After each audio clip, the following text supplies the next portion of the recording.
Have you ever wondered how the challenger junglers are able to do what they do and you simply can't replicate it in your rank? Well, that's because you have to visualize jungle in a completely unique way. The 999 tricks that they use, the bad habits they tell you not to do, what does that really mean for you? Well, in this video, I will have a compilation of all the things you need in order to visualize jungle in the unique challenger way so that climbing can happen instantly. All you have to do is watch all the way through, study, take notes, and go to your games, start implementing these things one at a time, and you will see your ability to carry and change your total mindset where you will no longer need to complain about inting bot lanes or top lanes, and you will simply say, they might not have deserved it, but I carried them. And so without further hesitation, let's begin our journey. And we'll start with the first clears of our first game, looking at a more farming approach with a bit of a ganking approach. And I'll also have a what you should not do and what you should do in the second game example, just to give you a full ganking, invading, counter jungling, farming. Again, everything you need to know. We have the Karthus here starting in the blue, Grump Wolves. Bel'Veth starts on the top side. Obviously, to no one's surprise, we're gonna do a full clear. Nothing has changed in this regard. The big thing though is once you've done this full clear, if you go for the Scuttle Crab, if you go for the gank, what do we do in the second and third rotations? That is where the power, nay, that is where the jungle diff will be determined because the level 4, 5, 6 camps are gonna give you so much. Unless, of course, you lose them. And maybe just to provide some context here, the first clears are all the same as I just said, but the level 4 camps will respawn in the first quadrant you clear, and the level 5 camps will respawn in the second quadrant you clear. The level 4 camps are definitely a huge boost, but the level 5 camps are really where you will notice your experience bar move insanely high and quickly when you're able to control your own and counter jungle theirs. The most important thing with this jungle meta as you watch the Karthus gank the side lane on the top side is understanding the pure amount of experience you leave on the map with bad decisions. That means skill for jungling exists because bad jungling gets punished, and when you get punished, it really does affect you. So the Karthus doesn't waste time on the top scuttle. Why? Because we saw the Evelyn pathing down on the Raptor ward. I would have shown that to you with a laser. That means when you see her ganking bottom lane, if you go back to base immediately, you buy immediately that Faded Ashes. Yes, it's been nerfed, it's still absolutely strong though. You go ahead and you counter gank that lane. These things already set you up for great success. Now in the second game, I will show you what happens if your bot lane int and you don't actually get these early kills, so we'll cover all bases in this video. But now the Karthus can go ahead and do a full second sequence. Here's where things get interesting. Because of the nature of Evelyn's clear down, where she set up that extra sequencing so all the level 4 and level 5 camps come up, she won't be ready for grubs. Karthus is pathing upside to ensure he's level 6 at 6 minutes, which he is. And you're noticing he skipped the Scuttle Crabs, right? But that's the thing. Would you rather have a Scuttle Crab or have some kills and have better sequencing? Now you saw the Evelyn gank on the bottom lane again. She's not really getting fed from this, and the Draven is of course 0-0. The Karthus was able to take all of the grubs and he can go back to base, buy, and now come back down to the bottom side. Now it looks like everyone's hardcore winning on the red team, yeah? The Ezreal's got all the gold, the Draven's 0-0, the Renekton's 0-0, but just look at the gold amounts here and keep this in mind. The Draven's gonna have a substantial gold lead over the Ezreal as we look at that early to mid game transition. So do bear in mind, KDA doesn't always reflect things, but your control as a jungle is almost a pulse within you. You understand when you've got that tempo advantage. Now notice how the Evelyn has to wait around for her Grump to spawn as a Karthus can go straight down to the Dragon. This is the imperative thing about this meta. I'm going to show you this in the second game as well. If you are not moving all the time, if you're not doing things actively all the time, you're going to have a struggle. You're not going to maximize your experience. Having intelligent sequencing and knowing, hey, look, I've got no camps to do, no objectives to do. Now I can shadow the enemy jungler. Let's cut away here. I had a game against Talia, same thing happened. I had an absolutely awful early game. It was just absolute trash. Literally, I'm not going to show it to you. But what happened was I was still sequencing well, maximizing the experience of the level 4 camps, the level 5 camps, and beyond. And thus I created a downtime scenario where I could kill her as she tried to sneak away a dragon, or I could gank my bottom lane, go back to base and kill her as she was trying to take my red buff. Then of course I get all the grubs, and later on she tries to force something down on the bottom side again out of desperation, and because I got no camps to farm and no objectives to do, what do? I shadow her and counter gank her lane gank because extrapolation. What you have to think about in this meta is when do I full sequence and when do I cut out a quadrant? When do I counter jungle crucial level camps? And the Karthus here is going to finish the dragon, go back to his Grump and his wolves, he's going to see the Evelyn hold mid lane, and here in this meta is where you want to become involved. Sure, we could go ahead as we look at the map and full sequence all the way to the top side, right? Raptors, red Krugs, maybe we can look to gank top lane again, but my Shen is not even in the picture. The grubs aren't anywhere close to respawning, and the Evelyn has taken her top side quadrant and shown on the mid lane. here is where you pounce. You say, okay, I can finish this rotation on this third clear. This is the third full clear that we have now. Or I can say to Evelyn, instead of us handshaking finishing our third clears, because now these camps as they hit level 6, 7, and 8 will really become valuable, why don't I get in your face? And obviously, we don't want to die, we want to watch prio, we do want to be able to kill people and take their camps away, but it's got to be strategically sound and it's got to be at the right pressure points for the levels. So you can apply the pressure, you can steal some camps, you can kill them if you want, but the ultimate goal here is to fall back to your scuttle, cut up to your top side, do those next camps, and then kind of set up for the second grubs. Now, while the first grub spawn really laid itself out nicely for the Karthus, it doesn't do so here. We have the Tristana taking the mid lane turret and going back to base because of the rotations we force. She's up huge. And obviously we have the Draven hitting plates, cashing his passive, and he will stack up his gold as he goes. Also, shutdowns go a long way. Even if they have nerfed, bounty gold and shutdown gold, it still sucks to give it away for free. Unlike for Evelyn, who enjoys doing that, and Renekton shows up and down goes the Karthus. Sadly, Evelyn is now not in a position to capitalize on these grubs, and so we'll go back to base, buy, and then head to the top side again. The Karthus will simply go to the bottom side. He gives up the prio on the grubs, and of course the Evelyn died as well, so she's gonna go ahead and farm. And if you think, okay, look, I don't have the prio, and I don't want to go to the top side grubs because look, I got no camps on the top side, nothing to fall back to, that's not a totally incorrect thing to think about. You will have dragons respawning, you have your Grump and your wolves as you see he takes, and then he cuts in again to try and capitalize on some counter jungling. And now because we've got a huge downtime period between our topside quadrant spawning, the dragon spawning, he can afford to stand around and waffle. Now, I don't actually want any of you to waffle. You can eat some waffles while you kind of stand around, but don't have no purpose. Observe actions, observe summoner spells, observe fights, can I rotate? Where do I need to be right now to help my team while I'm waiting for camps to respawn? In this case, you're going to see the experience slingshot. Now, this is something I covered in the private jungle Discord yesterday, but essentially, when you are roughly equal or just slightly ahead of a jungler and you've been clearing well and they've been doing decently but not really perfectly, you're not going to see your realization of your hard work until around the end of the early game. The Karthus here goes for the grubs and counter jungles the blue. Yeah, the Evelyn's able to get kills, the Draven's able to get shutdowns on the Tristana.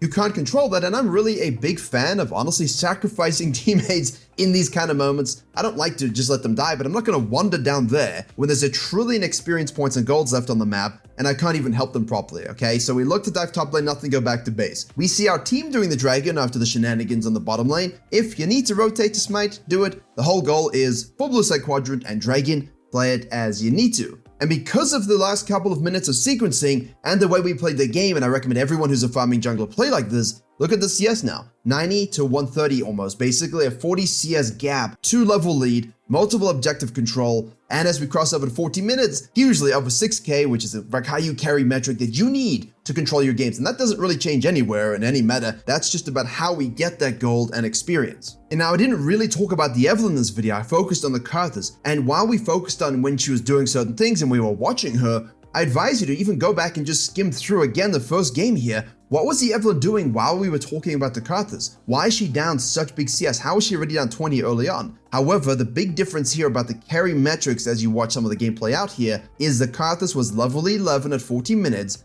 and I was pushing out the metric of level 9 and 6,000 gold at 40 minutes. That's a 2-level advantage that we have in this new meta over the previous meta at 40 minutes. Think about the power that gives you to carry your games and control your games. Think about what that means for your ability to climb if you have a great baseline of farming and ganking. Now I want to show you why chi strategies are really nerfed in this patch, and also how understanding these experience levels on the camps where the boosted experience is will give you absolutely monster control. Pun there, not quite intended, but as you see, getting a leash because warding opposite blue because we're against a Shaco.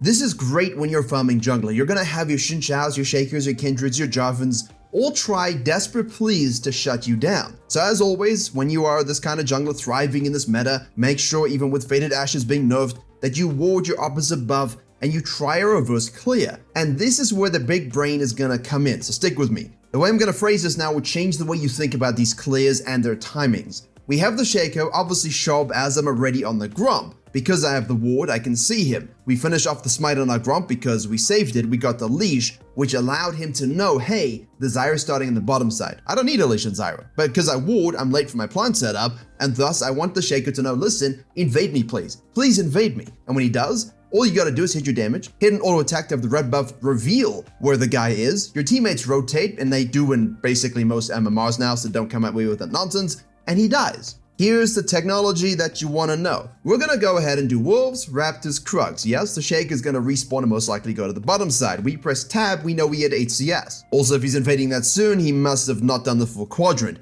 Because he's on the bottom side, you can communicate to your team he's on the bottom side. Or you can shadow yourself and say, let me hit the plant. Oh, hello, Shaco. You take the Scuttle Crab. Now, the guy is finishing off that quadrant. Your bottom lane is pushing. What's he going to do? Most likely gank it. You drive across mid lane, help your mid laner shove and deny, take the second Scuttle Crab, but not before you take the Raptors first. As you might recall from the previous video, before the tier list, I'll just show it to you now, the Kayn I was covering and coaching decided to do the Scuttle before the Raptors, and then get pushed out of his own jungle. The whole thing about this, if you allow me to bring the map in, is that because he started on the top side, his respawn of the Grump and the Wolves will be at around 420, at around 440. So while he did the Scuttle into the Raptors, now because those camps are available, he can be pushed out of his jungle and lose camps, which is what happened. In my case, this won't occur, right? Because my respawn timers, because of the reverse clear, are significantly delayed, about 30 seconds you're looking at. So now you take away the level 4 respawn Raptors from the Shaco and leave deep vision. How'd you know it's going to be a level 4 Raptors camp up at that time? Because the guy started Raptors. That's what people do, and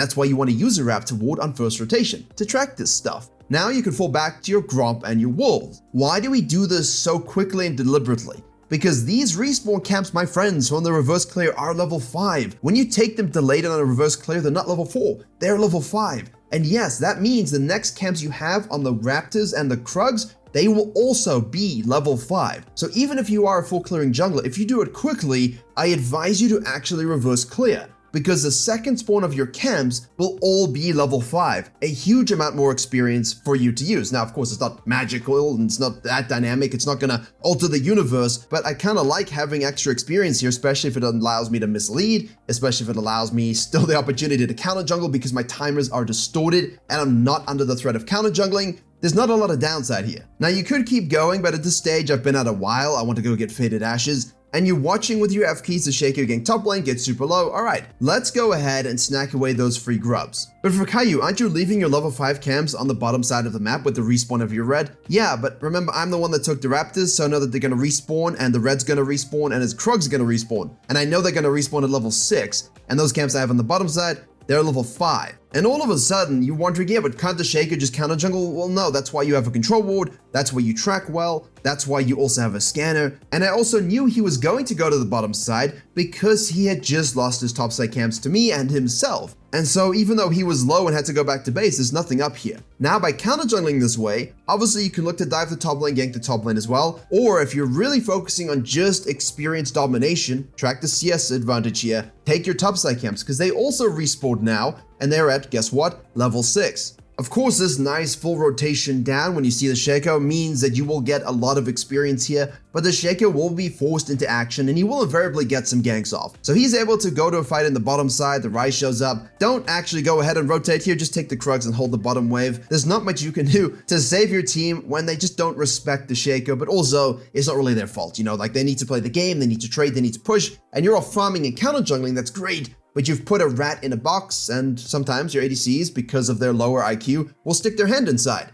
They're gonna get bitten, but you can still win the game. And then again, think about the experience levels of these camps as they hit 7, 8, 9 and really become juiced. Go outside and rule. Once you leave the base here, you know that the grubbies are gonna respawn. Go ahead, and while he does a dragon, take the Scuttle and take his Raptors. If you want to take his Krugs again, please do so, but pay attention to the fact that the Shaco will start to gank your bottom lane more, he will start to gank other lanes, and he might rotate over to this. So you take what you can. If you get your 4th one, just feel free to leave and take your camps and get out of there. Don't overstay, don't fight. But if you have prior, of course, make sure you finish off those grubs and get all 6. Now the Shaco, again, he's gonna be really lost. All right, I'm a ganking jungler, I need to pressurize. Look at the CS gap, it's astronomical. He invades you here. Sometimes you might be alt-tabbing and talking in Discord and maybe not notice these things. I advise noticing them. However, when you do recognize that you were touched gently by Jack in the Box, question yourself. Is he going to go to my Grump and try and fight me for that? Or is he most likely going to try and do something top lane against the set? I made the call that he would in fact do as you're seeing,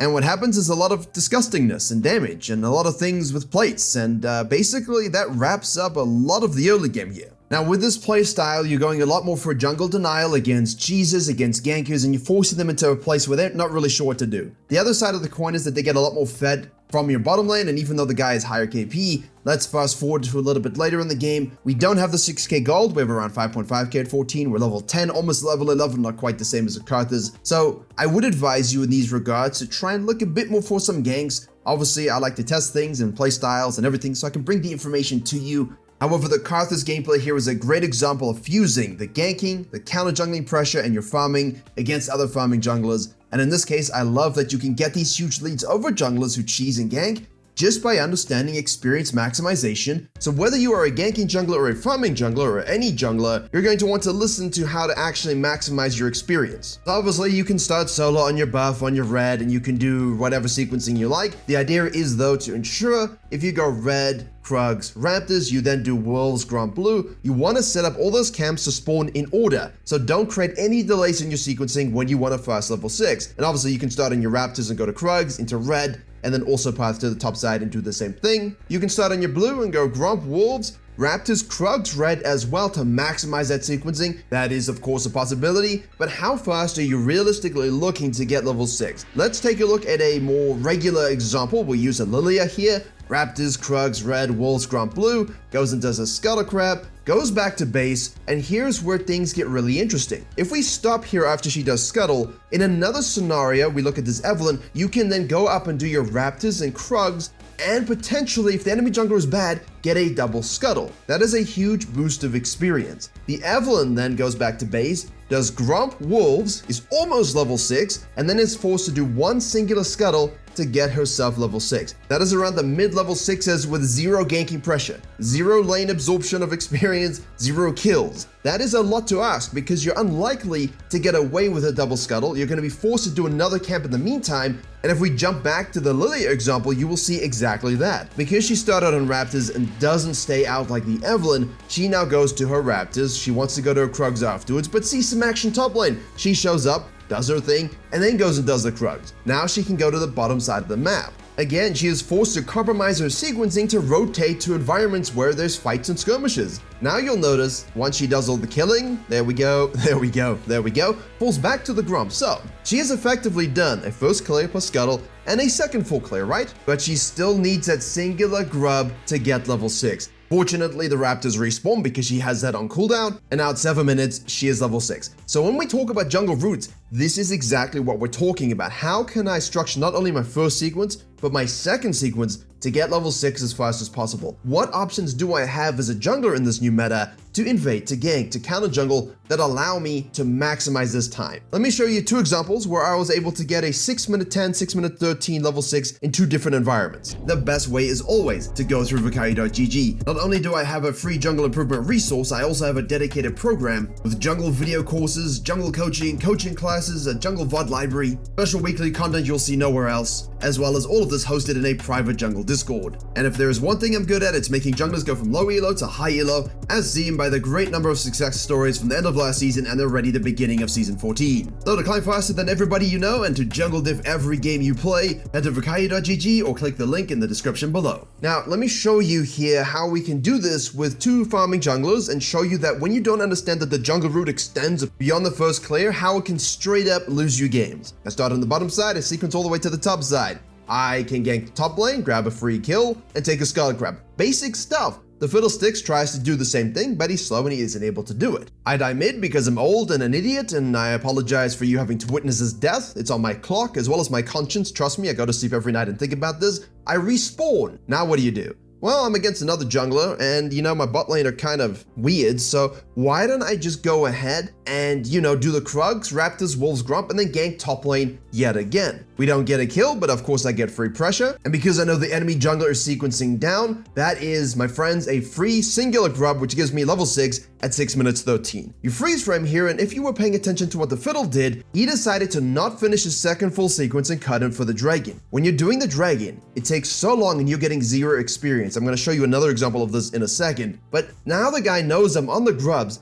collapses in on me, but I'm level 6, my team are ready to play, I've eviscerated the Kayn already, we make a nice mechanical play on 65 ping, and the game is over basically. How do you recover from this? The Fiddle isn't even 6 at this point, he died level 5. And the reason is he didn't do his second spawn Wolves and Gromp at level 5, and he spent all that time doing a dragon. All he had to do was finish his full sequence, maybe go ahead and do the dragon to get level 6, which he would have, and then gank bottom lane. Give up the grubs, focus on your 6 spike as soon as possible. Now though, what happens if we have the opportunity to counter jungle these second spawn camps, because the enemy jungler is more of a ganking style jungler, and again, this works for any jungler. You're seeing this in this video. There's ganks, there's clearing, there's rotations. It's all about the right read. Let's use a blind example here of a Diana. She, instead of full clearing, decides to do Red Raptors Krugs and gank the top lane. How amazing and fun. She goes back to base. Where's she gonna go next, my friends? Nah, I'm just kidding. You know she has to go to the bottom side. She will have a bottom side quadrant, a Scuttle Crab, and a bottom lane that she can gank.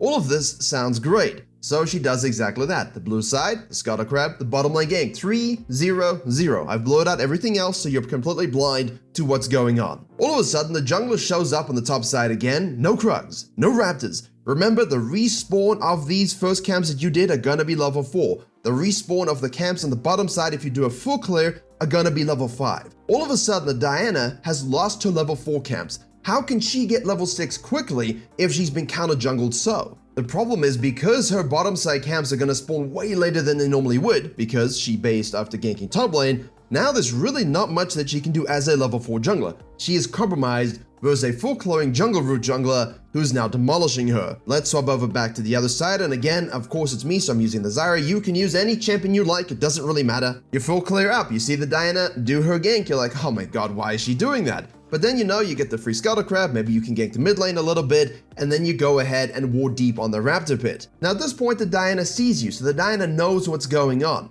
But there's also the problem from Diana's perspective. Is the Zyra gonna go back to base and obviously resequence her bottom side, or is the Zyra gonna counter jungle me? The Diana can't risk going for the invade knowing that the enemy bot lane, in this case the Zyra's bottom lane, will be able to rotate and kill her. So what I do is I ward and take the Raptors, take the Krugs, and of course then I can go back to base. Now here's where I want you to think about jungle routes, okay? So the full clear is a baseline, the Scuttle Crab is a baseline. Afterwards, you can obviously go counter jungling and invading second rotation, provided you get a gank off. You can also simply go back to base, gank another side lane, and then full clear again. There's also a few other things you can do, but we're gonna look at those examples in a second. Let's just first focus on the decision making here. I decide to go to the Grump and the Wolves. Why? Because if Diana sees that I've taken her top side camps, she will have the option of saying, well, Zyra started bottom side, is pathing upside, I have an item advantage because I have 3 kills, why don't I just invade and kill her as she gets to Wolves and Grump? I don't want to have that happen to me, so I'm going to take them away and go down.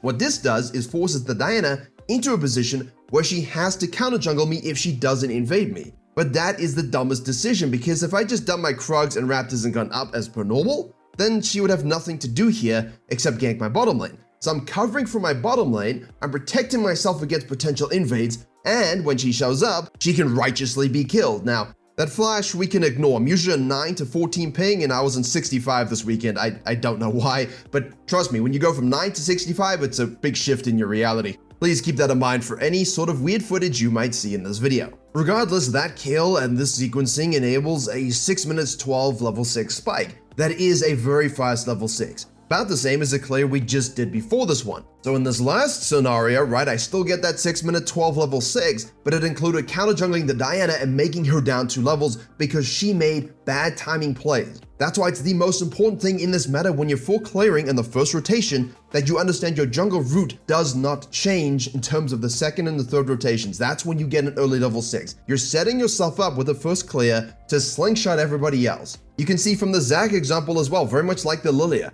Starts on the Raptors, does a full clear down, has, an early base, ganks the top lane, sequences down again, and then does a dragon. All it does is delay a level 6 by quite a large amount. Now, if it's the right play, it's the right play. There's nothing you can do about it. But if you have the option of an early level 6 and using that like I've shown you, this is what you want to look out for. Now, you might also be asking, but what if we can maybe not counter jungle, but invade? No, not cringe cheese invade, simply I'm going to full clear my jungle as I already showed you, and then look to invade an enemy jungler where I know I clear faster than them. In this case, if you can steal the red, push them out and burn their flash, thumbs up. Obviously pay attention to prior, use your flash to escape. Ideally, you're not in this situation, but I like to limit test for you, the people in these videos. I'm able to escape. I already have one top Scuttle Crab, I'm gonna go take the bottom Scuttle as well. Because I know that the Teemo's now on the top side, most likely doing his Krugs, I can go ahead and gank bottom lane. I missed my spells because 65 ping, and then I auto attack the Vayne a few times for an electrocute proc and a kill. This also means I can go ahead and steal his respawn Grump. Here's where the mind games come in. Is the teamer going back to base because of all the shenanigans, or is he going to stay out and counter jungle my top side? You have no idea here as the full clearing jungler, but honestly, I think it's pretty clear that he should in theory stay out given the delay in his clear and how he was compromised. And also, you know what, you should be able to win with the level advantage. Because of this bad play from me, and it is a bad play, I go back down and I do the Raptors into the Krugs. Pause. It's 5:35 on the clock. You can see the teamer was taking my wolves and my gromp. Look at my experience bar. If I had simply taken his wolves, I would have been level 6 at basically 5 minutes, let's just say 45. Normally, you're looking at level 5 at 4 minutes 45, and I already have that full level caught up in a minute and on the first rotation of the game before basing. And all that it included in this particular situation was a first full clear from my perspective, plus a second full clear, except I took his cams instead of mine. But if you're an intelligent human being, which I think you all are, you would have realized, wait a second, you stole his first quadrant and your first quadrant when they respawned, which means they were all level 4 chems. And yet, because I stole his rebuff, it would have given me level 6. So that gives you a great example here of why it's important to control your second rotation. Taking 4 level 4 camps on your second clear effectively, which is what I've done, versus taking 2 level 4 camps and 2 level 5 camps, means I needed not only the Teemo's red buff on first steal, but also a double scuttle to get level 6. So if you can do that, amazing and empowering, if I do say so myself.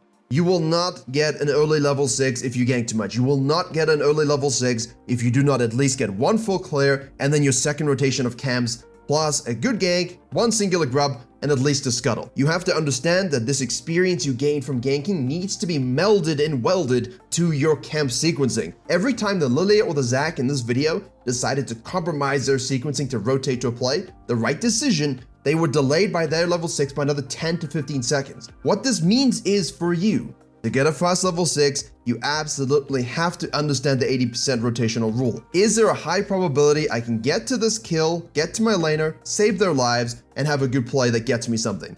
If yes, like the Lilia, you do it, because you come out ahead in gold and you will slingshot your experience afterwards even if your level 6 is delayed. If you cannot, like perhaps the Zac or other players, you're going to delay your level 6, another jungler will definitely get it first, and the skirmishes that you're about to have, you don't have your ultimate, much like the Fiddle did by choosing the dragon over his cams, rotating to a dump fight, and he lost the game from this moment, because obviously I counter jungled his top side right afterwards as well. Let me show you. This Bel'Veth decides to start wolves, gromp blue, go on down, right? That's because of Lee Sin starting on the red side. What's going to happen afterwards is that we see the mid laner ward the Raptors, the best ward in the game. Now the Bel'Veth could avoid this by going Krugs, red Raptors, and delay showing, but obviously in this case that slows your clear down, so she just goes for the Raptors into the red. This was a coaching session, so I said, hey, you might be invaded here because we saw that ward. He drags it into the bush, he's able to outsmite the Lee Sin when he invariably shows up, and then we escape. That sounds good, no? Yeah, well, the Lee Sin dies. How about even better?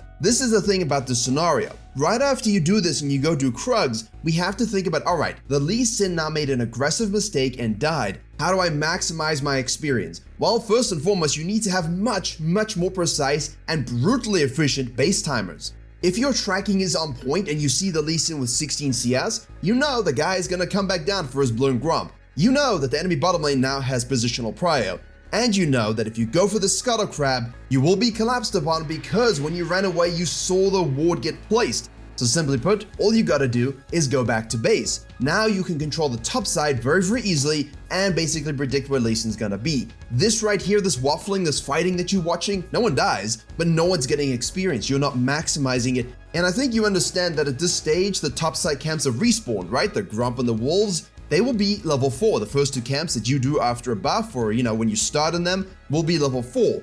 These camps, if you will allow me to show you, will be level 4 at around 16 to 20 minutes. So instead of spending time doing top scuttle, up blue side quadrant, and then invading the Lee Sin when he invariably goes up, we are going back to base, delayed, and then only getting the Scuttle Crab. Now the good play is once you see Lee Sin, and you don't need to see him, you should be able to track this, logically he's going to come back to the top side here. When you see him, make the aggressive maneuver. Now not all champions can do this, but if your champion can, go ahead and deny the Krugs away from the Lee Sin. If he sticks around, you kill him. Unfortunately, he sees us, but he backs off, you get the Krugs, you get the grubs. Now overall, this is a great play, right? We've made the right tempo adjustments, the Lee Sin is completely denied, thumbs up. Obviously, this video will focus on every rank below Master Tier. The design of this is to give you tips to get to Gold, Platinum, Emerald, Diamond, and Master at any stage in Season 14. Now you see the Lee Sin will obviously go to the bottom side. His Grump will respawn, there's a dragon, you know your camps are up. So instead of maximizing your experience and taking away the opportunity for counter jungling, because we'd had a bad base timer, we are now stuck here with the Lee Sin able to take all of our stuff. However, his red buff spawns, so basically you can say, alright, you know what? You can have the dragon, I don't have the price for that anyway, I'll steal your red, and then I can either fall back to my blue side and just guarantee those camps are not going to reset at a much higher level, or I could even think about cutting you off from the counter jungling moment. Here's the thing, the Lee Sin shows up. If you press tab and you watch his CS and you understand what he's done, you see the 32, right? That's a 16 CS invade death, comes out of base and does a Grump that's 20.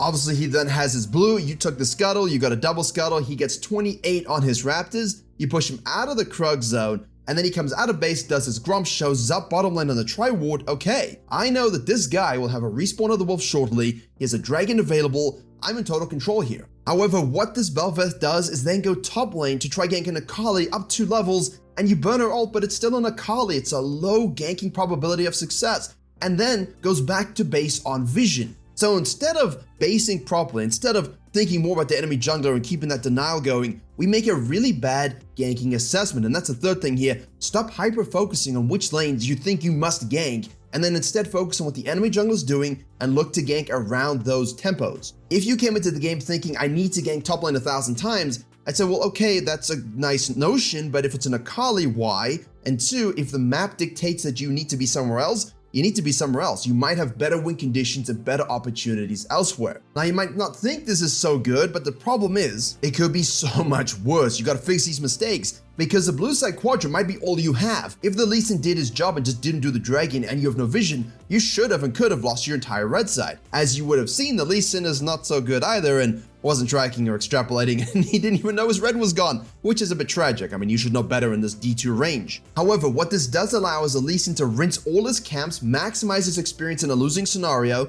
no coin flipping from the invades or objectives, go back to base and come to the bottom side. Now the Bel'Veth makes a great read. Because we see the Lee Sin do this, Krugs, Red, Raptors, don't keep sequencing here, loop back and gank ahead of him, take away that option, ensure you mechanically, execute your champion, and please, if you have smite on a Jhin, use a smite. The guy would have died with a smite, you get to kill, you don't need the Sylas to roam and pick it up with a proto belt. That's obviously something you should be aware of. And then we, of course, are tracking the Lee Sin, we know he's on the Grump, we do a little bit of asshole jungling, which I recommend everybody to do. That's not part of the 7 tips, but it's a bonus tip. Hey, you know what? Let's make it one of the points. Yes, be a dick when you have the power, get into the jungle, push them out, steal the camps away, really make enemy junglers hate playing the game. And I think we all can agree that is fundamentally one of the enjoyment part of the roles, because it doesn't involve the laners, and it just involves us being a bit of a bully. And that's absolutely fine, because if you can stop the enemy jungler from existing and your laners are winning, you'll win games. If you can stop the enemy jungler from existing and your laners are losing and you could gank them, then you can win games, because the enemy jungler's not on the picture, and you can be the ganker. So please understand, if you have the power, make sure the enemy jungler is removed from the game. Because from this, now you know he's gonna go to the top side, so you can go back to base and again defend against the grubs, use your prio and basically control the game. The problem is, you have noticed that there has not been a window of opportunity for us to do these blue camps for a few minutes. We missed the first logical place to do them, we missed the second logical place to do them, and now really we're in the phase where we're not thinking too much about them. So your experience and gold was not maximized. You've denied the Lee Sin everything, he can't play the game, great. But if you want to get Master Tier, if you want to get gold, if you want to get diamond, these things are not always going to break your way in terms of enemy junglers making the wrong call. You could get punished. And we'll come back to this game a little bit later. Let's look at this Amumu example about the base timings just to drive the point home. So we see this Amumu, he does a full clear, he gets a beautiful gank on the top side, well done, Echo, you shouldn't die to it, but you do. We get the top scuttle, we cross mid lane, we see the brand compromised from his own slow clear, and now we're doing this bottom scuttle, pushing it towards the last known brand location, and he can just turn the corner and smite it. So another bonus point.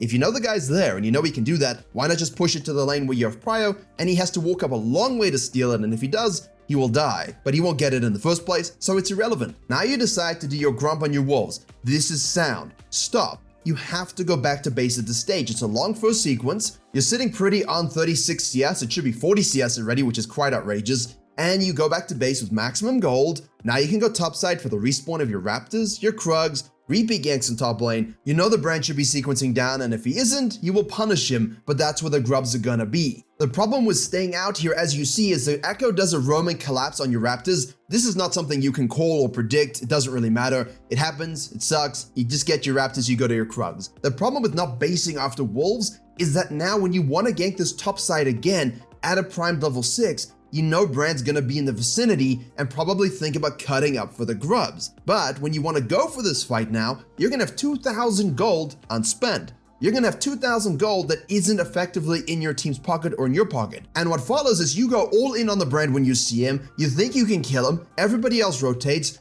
and you die. Now, the play, whether it's good or bad, is a little bit irrelevant here. The point is, if I have itemization advantage, and I know I can kill the enemy jungler, then I can take these kinds of plays. Then I can think about doing a grub fight if I wanted to, because I'm actually strong. In this case, you haven't spent. You're weak, you don't actually have the damage to kill Brand, and I guarantee you, you kill him, and at the very least go 1 for 1 if you have actually based. And likewise, because you're now dead, you're not maximizing your experience, you're not maximizing your gold, and you're giving up these objectives for free. And where this comes into question is, when you are around these objectives, these grubs and these dragons, and you see these small windows like this Nunu does to go ahead and snack a dragon. You know there's a gap between the enemy bottom lane going back to base and coming back on the map. You know the enemy jungler is in the area, but you're not too concerned, you're a Nunu. Objectively here, pun not intended, but I guess happy accident, the Diana shows up to contest this dragon. You're a Nunu. Keep attacking, Q-smite, it's gone, it's secured, you turn on the Diana, you kill her. What happens though is we don't actually go on the dragon, we're for some reason too afraid to actually Q-smite. The Nunu then turns on the Diana, which is of course fine and she dies, but the Diana had to think about maximizing her experience. I'm not even going towards this dragon, it's a Nunu, I'm giving this up. You're doing your whole red side quadrant, you're cutting up, you're thinking grubs, you're thinking top side quadrant, you're thinking counter jungling. You're observing what the Nunu does after this and then playing around that. You have all of the world available to you, and you decide to contest a dragon versus a Nunu who was afraid of your presence but shouldn't have been, and then of course now it just doesn't work out for really anybody.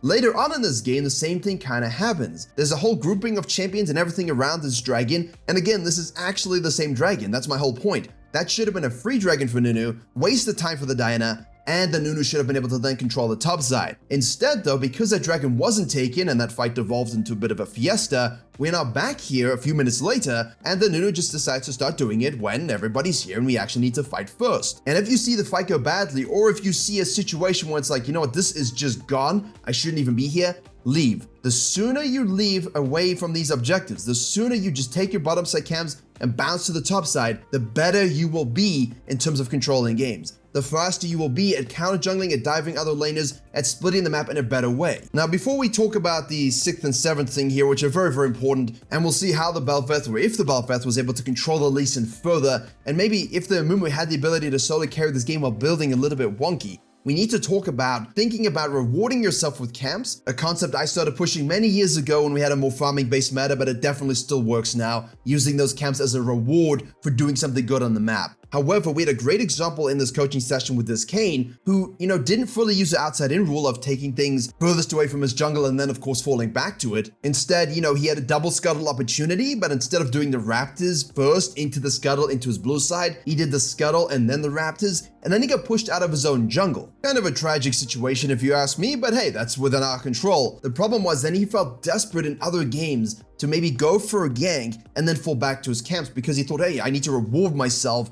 with these camps. Well, yes, this is a great idea, and it also applies the outside-in rule because, hey, let me do the bottom lane before I do my grump, kinky. But sometimes it's okay to say, look, this is an ungankable lane. I need to wait for things to develop. Maybe the enemy jungler is going to be arriving. Maybe I should just do my camps first and then go for the gank. This is also good. You have to recognize when you need to do it one way and when you need to do it another. Now, if you do everything I've said in this video up until this point, look at this bottom lane fight. The Kayn is probably 25 to 30 seconds behind where he should be because of the waffling, because of not counter jungling correctly, because of being out of position, and as such is only leaving base now when he could be ganking this lane first and then falling back to his camps. But because he's behind on tempo, you can't force things as they should be. You are now in a compromised state, you have to adapt to it. Do your camps first, wait for your laners to show up again, and then see if you can gank. If you cannot, can you do an objective? Can I counter jungle? Should I just keep sequencing my own camps and look for a place somewhere else? Don't force the reward camps for action when the action makes no sense. So it's got to cover that assessment first.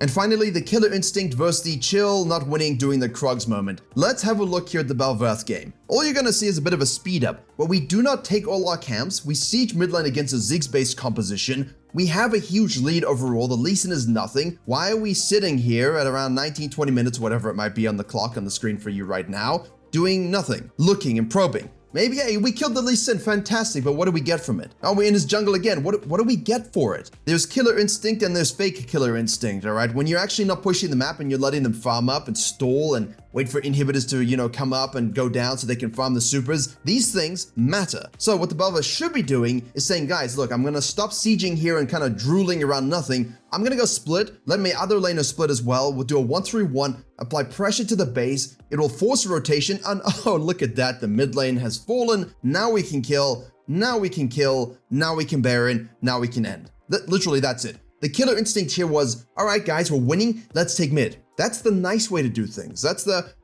would you mind, sir, if I took your mid lane turret? No. Killer Instinct, you gotta destroy them, remove all hope from the possibility of victory. And sometimes that might mean winning a team fight. Sometimes that might mean you need to split push so that you can actually get through the siege comp because of how strong you are. In this Bel'Veth's case, you saw from the speed up, yeah, it kind of looked okay, but it didn't have that acceleration, that aggressiveness, that let me push the map, take all the turrets and hit your nexus aggression. And the Samumu had the same problem except from the team fighting situation. Look, he's not a Bel'Veth. He's not something like a Mundo tank that could actually split push and do what I just said. He has to be able to say, listen, I'm hugely fed, let's go ahead and make a huge fight around this dragon. Hey, I'm hugely fed, let's see if I can win this fight and we can just take the Nexus. No, this guy's doing Krugs while there's a fight down here, and he's lucky his team is able to win. What if his team lost? It's not their fault, it's your fault. You are the problem, not them. And if you happen to be split pushing while your team is again in fights and they win without you, if they lose, it's on you. And if your team wants to do Baron and you're like, no, let's trap, and you go 1v4 and you die, and your team gets the Baron and they still win, you're lucky,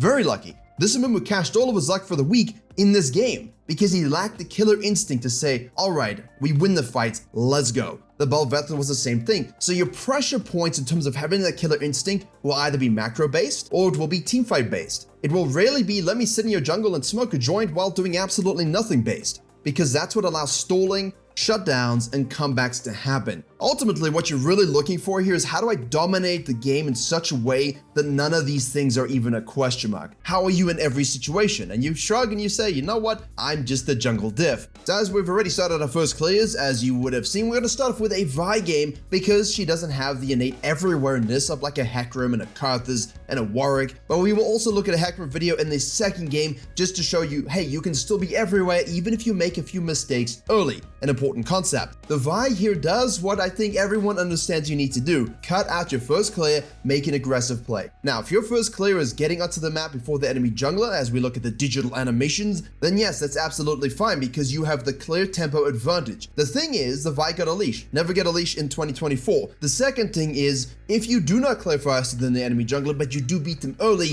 you can either cut your clear short to get the gank, or go for a cheeky invade, which is what we observe right here. Now, what allows Vi to do this is obviously the nature of lane prio, and again, as I said, if you don't have it, gank the lane instead. The enemy farming jungler will have nothing to do but to farm. So what you're gonna see here is a sped up situation of the Vi trying to get kills, trying to leverage this position into some kind of pressure. All she's able to do is push the Brand out of his own jungle. This is still huge. Why? Well, because Brand lost his flash, Qiyana lost her flash, and no one on the blue team lost any summoner spells. And here is where the everywhere-ness really steps in big, so pay attention. The best way is always to go through Virkayu.gg. Not only do I have a free jungle improvement resource, I also have a dedicated program with jungle video courses, jungle coaching classes, a jungle VOD library, special weekly content you'll see nowhere else, as well as all of this hosted in a private jungle Discord. And if there is one thing I'm good at, it's making junglers go from low elo to high elo, as seen by the great number of success stories from the end of last season and already the beginning of season 14. So to climb faster than everybody you know and to jungle diff every game you play, head to Virkayu.gg or click the link in the description below. The Vi now will fall back to do, obviously, you got your Scuttle Crabs, you got your Red Buff, and you got your Krugs. Because the Brand was pushed out of his jungle on a first clear, you know he's gonna go back to base and then head to the top side. Here's where things get interesting. You can now either go back to base after your Krugs and defend your own counter jungling on the top side. Hey Brand, that's my Grump. Or you can just say, no, I want high kill participation. I want to be physically everywhere. So you go and gank bottom lane and you grab yourself up a kill. And now you know, hey, Brand's gonna be stealing my Grump, but that's okay. I know where he is. How do we know where he is? Because we understand how to track extremely well. We press tab when we pushed him out of his jungle. We know the respawn timers of the Krugs and the Raptors. We know that he has to go for the Scuttle Crab first. And thus when he sees us, he will counter jungle, which he does. And now as Vi, you go and do your wolves and you look at the map. The Brand will feel compelled to do his respawn topside quadrant. And all of a sudden, him taking your Grump isn't so bad because one, we saw it on the wards. We look top lane and we say, no, I don't want to gank that. I'm going to go down to my Raptors because they have also respawned. And what we have created here is a laner prior situation where we are allowed to go and gank this mid lane. There's no camps on the map. There's no real counter jungling opportunities. We can be wherever pressure dictates we should be, which of course is a mid lane gank. Now remember, high kill participation also means tracking the enemy jungler and understanding where he's going to be and basically saying, do I want to engage or do I not want to engage?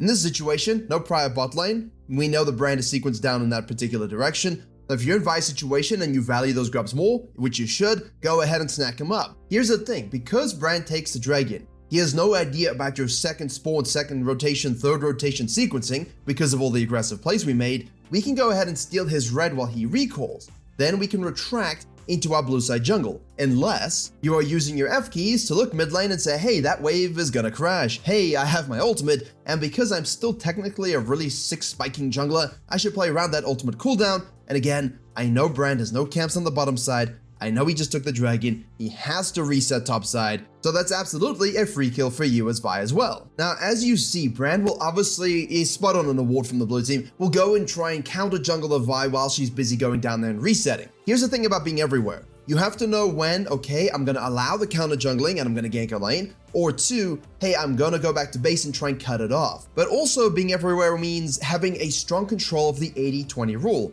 Hey, if there's an 80% chance of me rotating to get a kill, the camps can wait. Because, as you see from the Vi situation, she sees the Aatrox diving. Aatrox thinks he's safe because the Brand is coming towards him. Vi understood this, and it's very much a psychological thing. It's not some magic. You're looking at the tracking and the empirical evidence, but then you're also getting into his mind. What does he think he can get away with right now? What does he think is the best play for him? And should I decide to cut him off? In this case, yeah. Or should I just leave him be and go do something somewhere else? And what all this pressure does, as you see, is allow your laners to rotate and react themselves. And I don't want to hear nonsense about, your lane is not rotating. I coach every single rank all the way up to Master 2+, and I see people rotating even in silver. Sometimes they actually rotate when they shouldn't to save bad junglers, so be aware of when you're acquiring your laner's assistance. In this case, now it's a 5 kills, 5 kill participation. Yeah, we gave up a dragon, but the Brand is 0-0-0. And I guarantee you everyone is thinking, wow, this Vi is everywhere. And the Brand is thinking, man, I was thinking about rotating to the Aatrox, but the Vi showed up again. She is everywhere. That's what you want. And if that wasn't enough, and you really want to, nail the coffin off this early game jungling phase, this is where jungle beauty begins. The Vi will now fully sequence down while keeping her eyes up, F keys clicking around and on the minimap. I know what Brand's gonna do, which is safely farm. I just need to be first to rotations using the 80% rule and ensure that I am there for the fights. Which he is, which means more kills, which means he can go back to base, which means we can be on time for grubs, which is why we didn't do the Krugs. And again, we know that Brand is just sequencing down and it's really easy to track where he's gonna be. But watch this eyes up jungling, a term I say for basically looking at the map and going, all right, I will let the map dictate to me what are the best plays, not what I predetermined I should be doing. I'm looking at the action. Brand shows up with the grubs. I know I can beat him, so why would I do them and coin flip them? I'm gonna kill him. Except I'm not able to kill him, but instead of going, right, I determined that I should do grubs, you look up and you say, oh, look, top lane, perfectly situated for a nice little kill, which of course you do. Now the Aatrox is thinking, oh my god, her again, but isn't she ganking bottom lane and mid lane as well? Yes, she's everywhere. And of course, I would be remiss to not say something bad about what the Vi does here. With this ego of being everywhere and really shutting down junglers, you're always gonna have one little bit of a play which you overstretch. In this case, the mid lane dive. Brand decides to be Blackpink in the area and says, oh, thanks so much for the double kill and the shutdowns. Now that's not very good for your overall snowball from early game into the mid game. However, at this particular stage, the guy is just a flaming hot ball of nothing. He looks like he's scary, but he's really not. He's just like a matchstick. You can now easily use your power curve to control the fact that you're going to lose a dragon. Now you need to ensure that we hit that 6,000 gold by 14-minute mark, level 9, Virkayu carry rule for 1v9. If you reach these, it's the lowest you really truly need to feel like, okay, I'm in total control of this game. And if you thought I'm bullshitting you, here's a screenshot from my private Discord on Virkayu.gg where I got exactly 6,000 gold in exactly 14 minutes. So I do practice what I preach, you know, when I'm not inting. Regardless, Vi gets a kill on the Aatrox. Now we push into his jungle, we get more kills, we do the Herald, and the typical mid-game things occur. The most important thing is, as I've been saying this season, 15 to 20, 22 minutes, understand that the mistakes made here, when you have 6 grubs, and they have 6 grubs, or whoever has the grubs, is what defines who wins. With 6 grubs and a Herald, all you gotta do is get a triple kill, a few kills here and there, and now you're shoving into their base already. I mean, you're looking at this game now, 19 minutes, 21 kills, Vi's 18 out of those. Yeah, the brand's a lot ahead in CS, but does it really matter when her impact was so much more powerful and all the laners felt the fists of doom, pun not intended, and of course not an Overwatch crossover, but she chose a more gank-focused heavy rotation versus more farm heavy. As always, mid and late game stuff is exactly the same, no matter what rank and whatever champion you play. We'll have a mention about that at the end of the video, but for now let's jump to the Hecarim game where not so good things happen early and you might feel like, well, I can't control things, I can't be everywhere because of either a mistake I've made,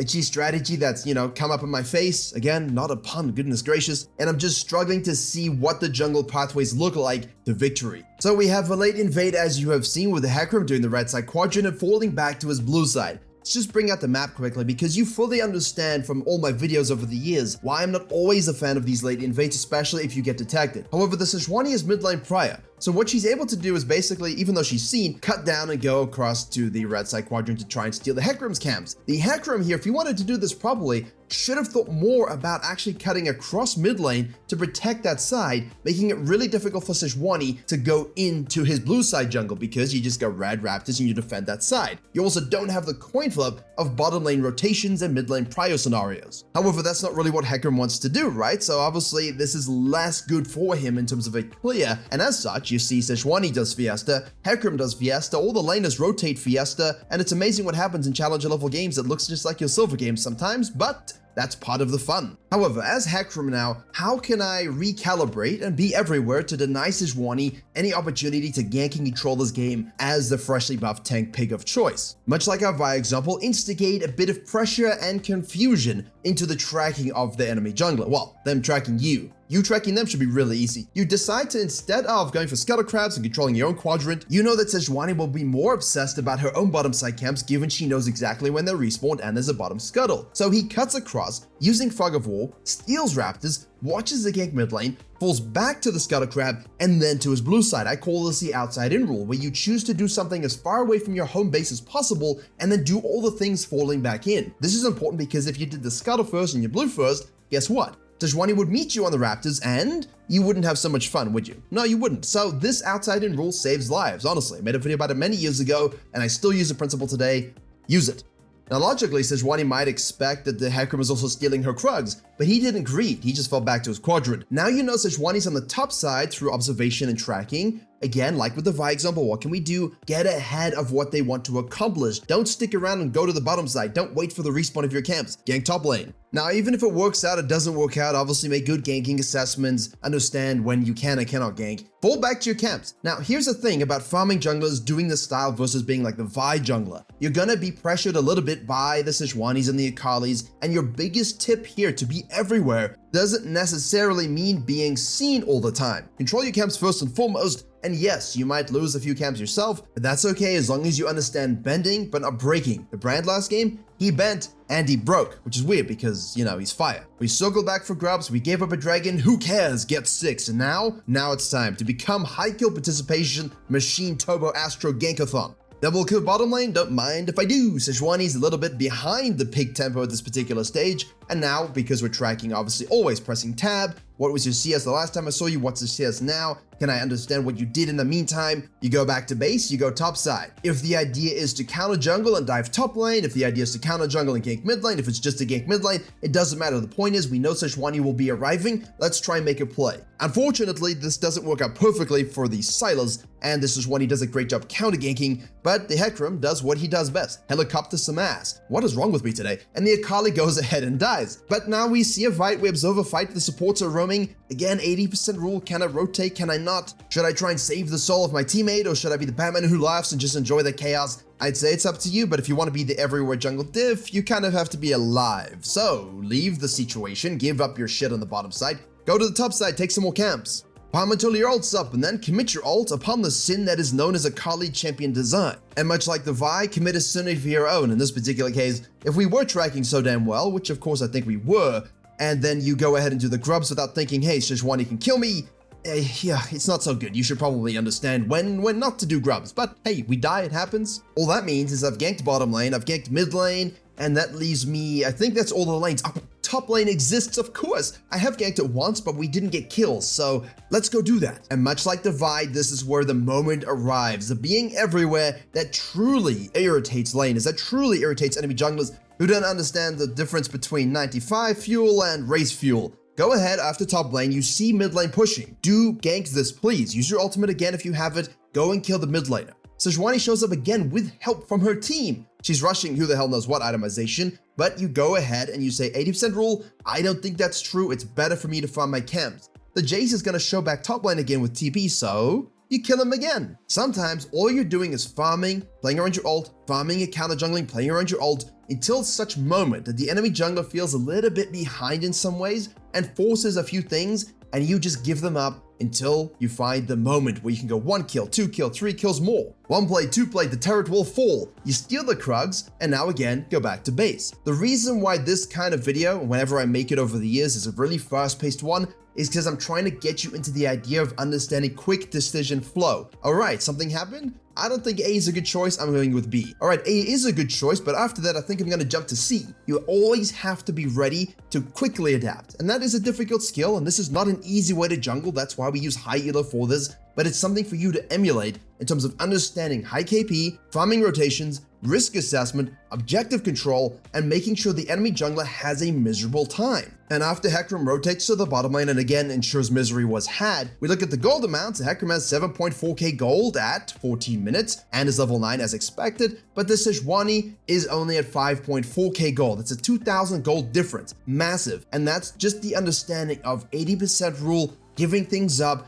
and still being everywhere ahead of the Sejuani, because every time she stepped out to try and pressure you, you didn't lose anything. You just went and did something else, didn't you? You went and counter jungled, you ganked a lane, you took some grubs, and she wasted time pressuring you, but it never really stole anything from the Hecarim. And what that means is you've got your 14 kills, 10 of which go to the Hecarim's kill participation, not as high as the Vi, but he really was present in every lane, every objective, and who really cares about dragons when you can win fights like this as you're watching on your screen, and then you can win fights like that and go get the Baron. Everything you're seeing now is just the snowball component of using the power you get from 14-minute gold amounts and just brute forcing fights. It's not even brute forcing, it's just using the lead you have to kill everybody. It's no longer high risk because you have made your own luck. Every laner and every jungler hates Bel'Veth. All you need to see is this introduction clip to understand that it's not just about the champion, because I've also seen way too many videos this season telling us to go from Raptors into Blue and Gromp invades. And it's not that all the champions like her that do these ridiculously unskilled, unpredictable, random, psychopathic Arkham Asylum level invades. It's that no matter whether she succeeds or fails, she can totally coin flip a game just on this alone. The problem is it's a disease. It's spread to Kha'Zix, it's spread to Graves. You get randomly invaded on your wolves, you get randomly invaded again, and then they die again and again, and you just keep wondering what are they doing, until eventually they get items and now they kill you. The Graves special. The thing is, Bel'Veth has a special hatred from the rest of us because of her absolutely insane Q ability, damage reduction, knock-up spell, reset snowball, and the added benefits she gets simply from doing grubs and heralds. However, I think there's a deeper hatred here that belies the entire identity of Bel'Veth. And that really is, my friends, bad invades that get rewarded, bad jungling that gets rewarded should not exist. So we're gonna go over the best way to actually invade like a human being and come with the best success that doesn't piss off everybody else in your games, and also look at how you, the regular intelligent smart jungler, can use strong fundamentals to counter any of these cringe invades you might face in Season 14. And there will be a lot of them because they took away the wall and now they can just walk straight through it. Right, my friends, there are two types of invades. The early invades, level 1 to level 4, sometimes to level 5, but that does very rarely happen, as well as what we call normal invades. And for that, so the early invades, the one we really absolutely hate Bel'Veth for, are determined by your champion strength early, your laner matchups, how strong the enemy jungler is early as well, where the enemy jungler starts. And as you're going through this checklist, no, not all conditions have to be met, obviously. You can invade with an Evelynn against someone that's stronger than you, but at least some of the things on this list have to be active, or you probably should not be doing a level 1, 2, 3 invade. Remember, you have to also factor in how fast and healthy you clear into level 3 compared to the enemy jungler. And for example, in this clip, you can see that we have a Shaker who does 1 camp, red, and tries to invade a Rengar level 2. While Shaker's laners don't have the best lane states, he can still cheese a camp from Rengar's hand because of his kit, having a stealth and dash, and CC from the fear in his boxes. Oh, and because he doesn't have flash, he has ignite. Now, this champion is designed to do these kinds of things, and it's very irritating, but there's not much you can do about it when he decides to actively do this. However, without the lane states, sometimes you might actually just be killed. Later in the game though, Shaker invades again, but he has mid-prio, so now the favor is in his hand. Despite being chased down by the Rengar and almost killed, Shaker's bot lane came to their help even if their minion wave wasn't the best, and that's a key thing that will happen in each of these invades. If you're early, if they're coin flip, well actually they're always coin flip, you don't know which lane is going to rotate. You don't know which lane is actually going to give up things to help you and play around you. You just don't know. So if you just ensure some of the conditions we just mentioned are met, then you have the best likelihood of reducing that probability of failure and increasing the probability of success and enemy jungle rage. It's absolutely hatred infused to see junglers do these things without going by the checklist and getting away with it. This is why Dirk is being nerfed, the lethality is going down just for this kind of thing, or the AD might go down, it depends on which way they go. That's why they nerfed Bel'Veth's damage reduction so you can actually try and kill her back. Now let's get back on track quickly. Remember, if you can invade faster with a faster clear, you have less worries in a duel since the enemy has to deal with the camp being lower HP, lower mana while you're full HP, and that's why a good invade is one where you do your red side quadrant, see where the enemy jungler goes and cut in. We will have a look at this exact clip a little bit later to show you what the Viego does wrong and how even if you hate these invades from Bel'Veth, how you can actually counter her for it. Now the thing is, a lot of bad invades happen in most MMRs because they don't track correctly. They track awfully, and it leads you to do a quadrant or invade a quadrant where there's no camps. You waste a lot of time, you have to do a random gank or force yourself to clear camps again. If you were seen, you get counter jungled. Bad invades are still counted when these things occur.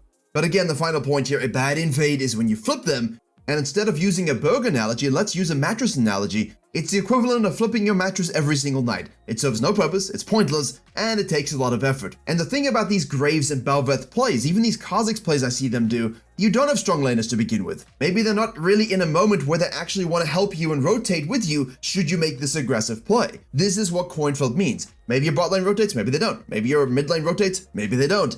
Maybe you kill them. Maybe you don't. You try and win or lose the game hardcore on a level 2 or 3 invade, and it just isn't good. It doesn't sit well because good fundamentals will always counter it, even if you get the kill. And I will show you again how this works. Now, what would be normal invades then, rather than just ignoring all of these things and going and, living according to your emotion and hormonal needs? A good invade is when you create prio for your laners through objective, through shadowing, through ganking. You put in the effort, and as you do the work, you will find as the game progresses, you will have greater opportunities to invade second buffs, to invade counter jungling opportunities, to push them out of a quadrant. That's the thing. When you invade with prio and outnumber the enemy jungler, you have advantages. And so if you think, hey, I'm Bel'Veth, I just have to invade the blue and the gromp, I need to take them out, I need to counter jungle it, but you don't understand the laner matchups, what's going to happen is you're going to die, your laners are going to have double buffs against them, and the enemy jungler will control things. And that's why laners also hate Bel'Veth and those kind of champions on their team, because it's just compromising when it really doesn't have to be. Thinking about a quadrant level invade or more strategic invades around different sort of cadences of lane states, that's the juice. Thinking deeply about the game. And no, there's no easy way to get around doing the work. That's why cheese strategies don't work in the long term. So when you want to do a normal level invade, it can be just to take a quadrant, just to counter juggle because the enemy jungle isn't there. They're on grubs, they're ganking top lane, they're dead. They decided to invade you and you actually put a ward down early, so now you get to vertical jungle. Amazing.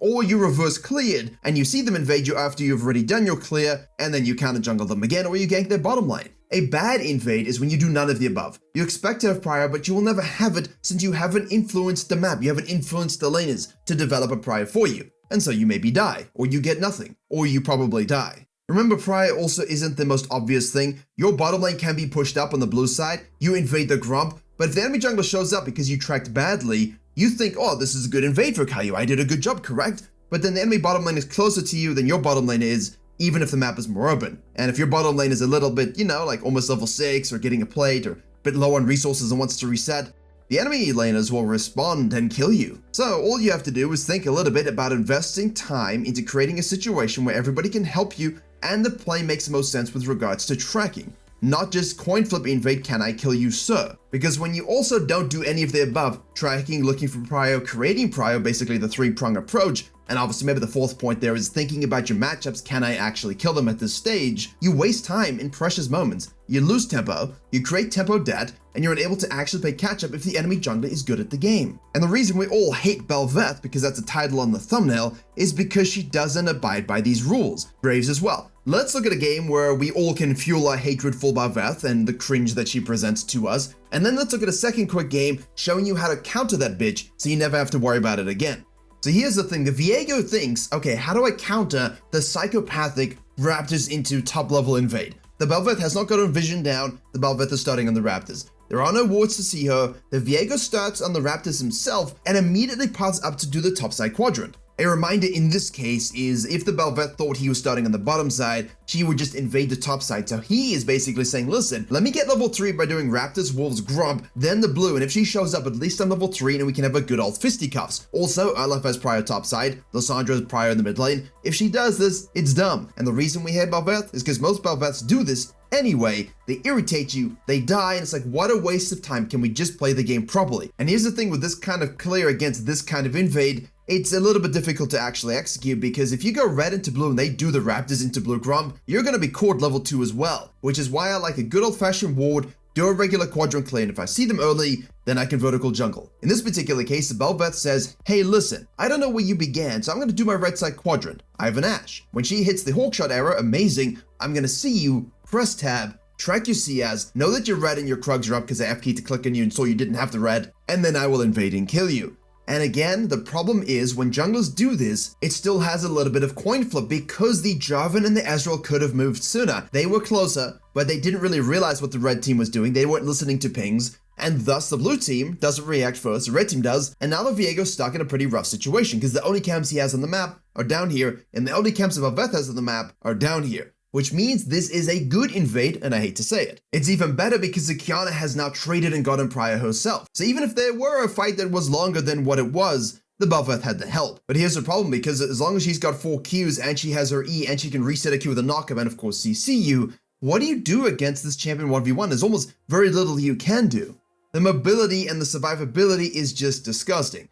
And now here's the thing that makes you hate the champion even more, and I'm going to explain what the Viego could have done regardless of this occurring. Now if I'm Viego, I take this to the next level and say, listen, have my Krugs. We know that the Bel'Veth is going to reset here, go to the bottom side scuttle. We know that the Ashe died and is going back to base. That's the benefit here. You get invaded. Yes, the Qiyana and the Braum help, but your bottom lane 2v1's enemy ADC. Honestly, I'm happy with that, and that's pretty cool. Well done, guys. Thank you. You know that the Bel'Veth 99% started on her Raptors, that's what she does. So instead of basically compromising yourself tempo-wise, you know the Bel'Veth has absolutely everything here on the bottom side, including your blue side quadrant and your Krugs. She won't do the Krugs because she assumes you will come back down for them and Ashes and base being dead. So instead, when Bel'Veth thinks deeply about doing these kinds of invades, and that's a joke because they never think deeply at all, you know they get distracted by something shiny. Let them have the shiny object, enable that syndrome, go and take the top scuttle, look for a top dive. I know it's red side top lane, but at least have a look, think about it, F key, and then take her second spawn camps. A lot of junglers who start on the Raptors who intend to invade or sequence down will go Raptors, Krugs, red. So if they don't really get the action they want, those respawns come together, which means they can take the respawns together, not have to wait for the Krugs to respawn. The thing is, a good invading jungler like this understands that's where their best play is. So the Bel'Veth will do her wolves after doing the scuttle crab just to get something, get healthy, and then cut back up to the top side to take those Raptors away. So if this is the correct play for you, which is what I've indicated it is, it's only if you understand that the Bel'Veth will do something on the bottom side and then come up to take the respawn of the Raptors, and you are going straight to the scuttle, you're keeping your warding totem, you're placing deep vision to track where she's going to be, and you're going to try and take those Raptors before she shows up. And if she does show up, you have item advantage, maybe you can fight her, depends on your prio, depends on what the situation of the game is. If you determine that none of that suits you, and you're looking at your lanes and thinking, no way, then you do what the Viego did. You take your Krugs, you take your Raptors. There's nothing else you can do. And if the Bel'Veth, like she will at most submersed MMRs, stay on the blue side and go ahead and gank your bottom lane or do something else down there, you will get a full topside quadrant, you get your respawn of your topside quadrant as well, and you can sequence all the way down. You will have 3 quadrant control. You understand it? Those are basically your 3 level outcomes when you die to a good invade like this. You can still counter it, it just requires a bit more thinking. What this also might do is present you to be in a position where the Bel'Veth goes topside and ganks your top laner because it's pushing up, but you're shadowing it, you're able to react to it, you're able to rotate and clean up. Question mark, who knows if that happens, but I always like talking about the possibilities of how to counter this stuff and how to make the best of shitty situations. Also, I'm a really big supporter of kind of looking for the topside scuttle to control it, but it's all very well if you just want to give it up, assume she's taking it, and take your whole blue side quadrant away. Now, all of the rules of invades also apply to all the rules of doing grubs. If Viego just straight up went back to base, then tried to snowball bottom lane, invaded her bottom side quadrant to take those camps away, no one really cares what you do on the bottom side, but the worst thing you can do here is go and fight over the grubs and lose the game further. But that's also why everyone hates Bel'Veth, because they feel it's a little bit futile. You've got your level 5 Kayn against a level 3 Bel'Veth. Look at what happened to the Bel'Veth. Coin flips the entire fight. There's no reason for her to do these grubs down 2 levels. She shows up, item disadvantage, look at what she does to base form Kayn. How is that not the most irritating thing in the game when levels and gold advantages mean nothing? That's why Briar's been nerfed 1,000 times. That's why we hate Bel'Veth, because it's unskilled and it rewards bad jungling. However, that being said, a good Bel'Veth with good jungle fundamentals and good execution, that is damn well a challenger level outcome, and that's why Damex is in the private Discord and we always talk about this stuff, because he is a good Bel'Veth player and a good jungler. I mean, if you reach challenge with Bel'Veth and Sion jungle, I think, you probably know a thing or two. But that's the thing, is you watch a few highlights of Viego be dismantled by the Bel'Veth. All of this was undone by his own poor decision making. Even if the Bel'Veth made the right decisions, he made the first mistake and she just ran away with it. In this game, though, we have a Taliyah who will have the Raptors blue Grump invade against her, and that's why you can decide to start on the blue and the Grump, but against Bel'Veth, I recommend not doing it. I recommend just warding it up, seeing when she does it, and doing your reverse clear if you can do it, collapsing if you have the prio, or just vertical jungling. But as you see here, the Taliyah did not ward her buff. Ensure you do that if you start on the red side so you can make the right decision. Secondly, the Bel'Veth wards the wolves when she does the blue Grump, so she can go ahead and do the wolves in case the Taliyah is also vertical jungling. This planet was once lifeless, there was a spark, and then there were cells. This Bel'Veth, like Monkey, had neuron activation and saw bottom lane was a gankable situation. She ganked it. Now Taliyah's on the wolves, sees this, realizes what's happened, and knows, right, I can try and take her red and Krugs, but no one beats her 1v1 at the stage at all, so why even go for it? Which means I can go top side, take her top scuttle, and maybe invade a blue side. Bel'Veth knows all of these things. And the problem for the Taliyah is that her top laner, for some reason, has the roam of the Qiyana. The Qiyana literally roam top lane instead of thinking about playing around jungle here, which means Taliyah, even if she could maybe win it and 2v1 the enemy jungler, there's no point. You can't. You have no mid laner. So no prior means going to the top side. And now there's really nothing else for her to do. Yeah, she gets a scuttle. Yeah, she could try to do the blue buff, but the Camille will defend with the Bel'Veth to prevent the Taliyah from actually doing anything. From the Taliyah's perspective, the only thing you can potentially do here is actually go back to base, try get the bottom scuttle, let Bel'Veth be distracted with the blue side, and then maybe if Bel'Veth shows top lane or does the grubs, which she most likely will, she's obsessed, you can take the enemy bottom side jungle and do something about bot lane, dive it, gank it, or whatever. Make sense? Instead though, we get caught out and we're killed, and yes, that's a potential possibility when you do these invades out of desperation, and that's very difficult to think by giving something up willingly, but trust me, if you've learned anything from these 2 examples of decent Bel'Veth invades, it's the best way to go when you are being the one invaded. When you're Bel'Veth, if you can think about invades like this, you see how much more respectable it is, when you're doing things properly, and how much more potent it is, which means I don't mind seeing you invade. Your champion's just very basic and easy to use, don't think it's difficult at all, and the strategies that you do don't need to be irritatingly coin flip. You can actually just use the strategies of the rest of us, and you know what, guess what? Win games. But much like the Viego, the Taliyah does what's necessary. Instead of doing Krugs Raptors all the way down, she does Raptors first because she knows the Bel'Veth might try and invade that after the scuttle. We just control our jungle, sequence down, observe with our eyeballs, see what's going on, and if you can rotate and grab a kill, do so. If you cannot, give up, go back to base, try gank top lane, try and take the grubs. Try and eke out something where Bel'Veth isn't, so your tracking is important, your extrapolation is important. And of course, Bel'Veth shows bottom lane, goes for extra kills, tries to do something. Whether or not she's getting anything is irrelevant, you still have to play as if she's going to. So go ahead and take some of the grubs, take the first one, take the second one. You know she's going to be coming to the top side, so don't overstay. loop back into your jungle, and prevent her from taking your camps. Again, controlling your jungle when she's not around, that's how you counter her. And now this early game settled down and just do regular jungling. You show on grubs, I'm gonna go ahead and take your bottom say camps. I'm going to use this angle of approach and, have a good gank off. And the Bel'Veth will have to follow me around a little bit. I get a bit of tempo control. And in the end, the red team actually wins this game because she weathered the storm nicely. Whereas the enemy Viego didn't make one mistake and Bel'Veth ran away with it. The problem is, all of these invades I've been getting against me that I mentioned in the intro, that we mentioned in the examples, they're dumb. They make no sense. I'm just trying to clear why are you running at my face and dying for it? You're coin flipping everything and it's such an irritating waste of time, it's horrible to face, and you should never be rewarded for it. That's why everyone hates Bel'Veth, because she is the queen of getting away with this with zero skill, and there's nothing much you can do about it other than use a very complicated strategy, and you know what, honestly a lot of people just aren't up to that level. So, in summary, we hate Bel'Veth, we hate coin flip invades, we hate Raptors into the blue side invade, but if you are one of those people who does that, everyone who watches this now knows how to counter it, so please try and think more deeply about invading well,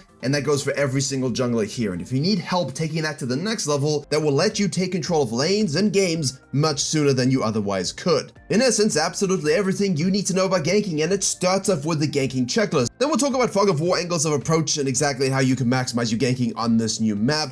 But as you can see, the very baseline of this image was from last year. I changed the map and all of a sudden the Sylas' approach cannot be done because that gap in the wall no longer exists. So we will talk about those things, but the summoner spells, is the lane push, pull, or neutral? Are there mobilities for your champion, the enemy laners? Who has CC from all of you and who doesn't? What ultimates are available? Remember that 530 wave brings about level 6, so can I gank at 5 minutes to remove that Shen power spike or that Malphite ultimate spike? Always assume this ganking checklist in your mind, no matter where you're ganking. Mid lane, bottom lane, top lane. If you're invading a Raptor camp, it doesn't really matter. The idea is the same. Now, before we talk about those angles of approach I mentioned and all the 5 magical tips that you need to know, remember the Jungle Changes video where we talked about Fog of War and I showed a Volibear and a Nunu, basically just frolicking around doing some really weird things, showing you the Fog of War changes that you need to be aware of. Yeah, there can be wider openings into the lanes, less angles of approach because there's big fat walls in the way, but the vision radius on wards, champions and minions hasn't changed. You can see here the example from mid lane and how one can apply a gank, but hopefully that drives the point home. There are pockets in the Fog of War that you can use that can be misleading for you as the jungler as well as the laner. And as always, if you want the best Season 14 content, you absolutely must head over to Virkayu.gg. I have a free jungle improvement resource as well as a dedicated program where we have jungle video courses, jungle coaching, coaching VOD libraries, weekly free video content seen nowhere else, as well as Q&As and patch note rundowns, as well as a private jungle Discord. And if there's one thing I'm good at, it's making junglers reach their goals, as we saw with the record number of people hitting them at the end of Season 13. If you want to climb faster than anyone you know, jungle diff every game you play, click the link below or head to Virkayu.gg. Why did you look at this weird gank where the Vayne goes all in upon the enemy Varus top lane? I don't know why they're playing this stuff.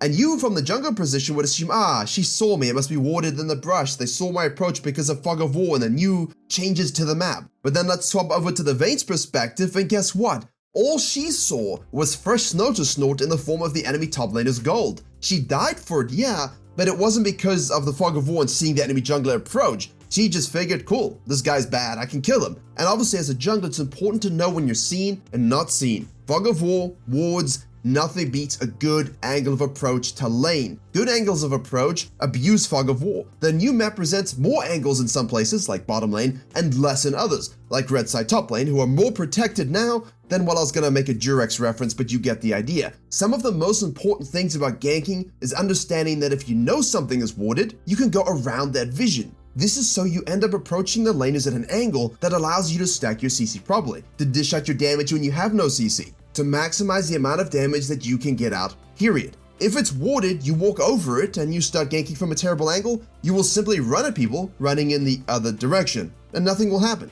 That's why this ganking example here is great even if it was warded. It doesn't matter. They are pushed up so much that warding is irrelevant, which is why we think about the ganking checklist. What's the position of the wave? What's the position of the laners? Middle, push, or pull? Just go if it's warded when it's pushed all the way up. Do not stop. If you stop to clear the ward, you're going to lose that amazing angle and they will just disengage. Now, if the lane is more neutral and it's actually warded, you probably would not be able to do anything about this gank, as they would simply back up and make it quite difficult for you to actually hit that, which means you would need to take a different angle around the outside, circumventing the vision.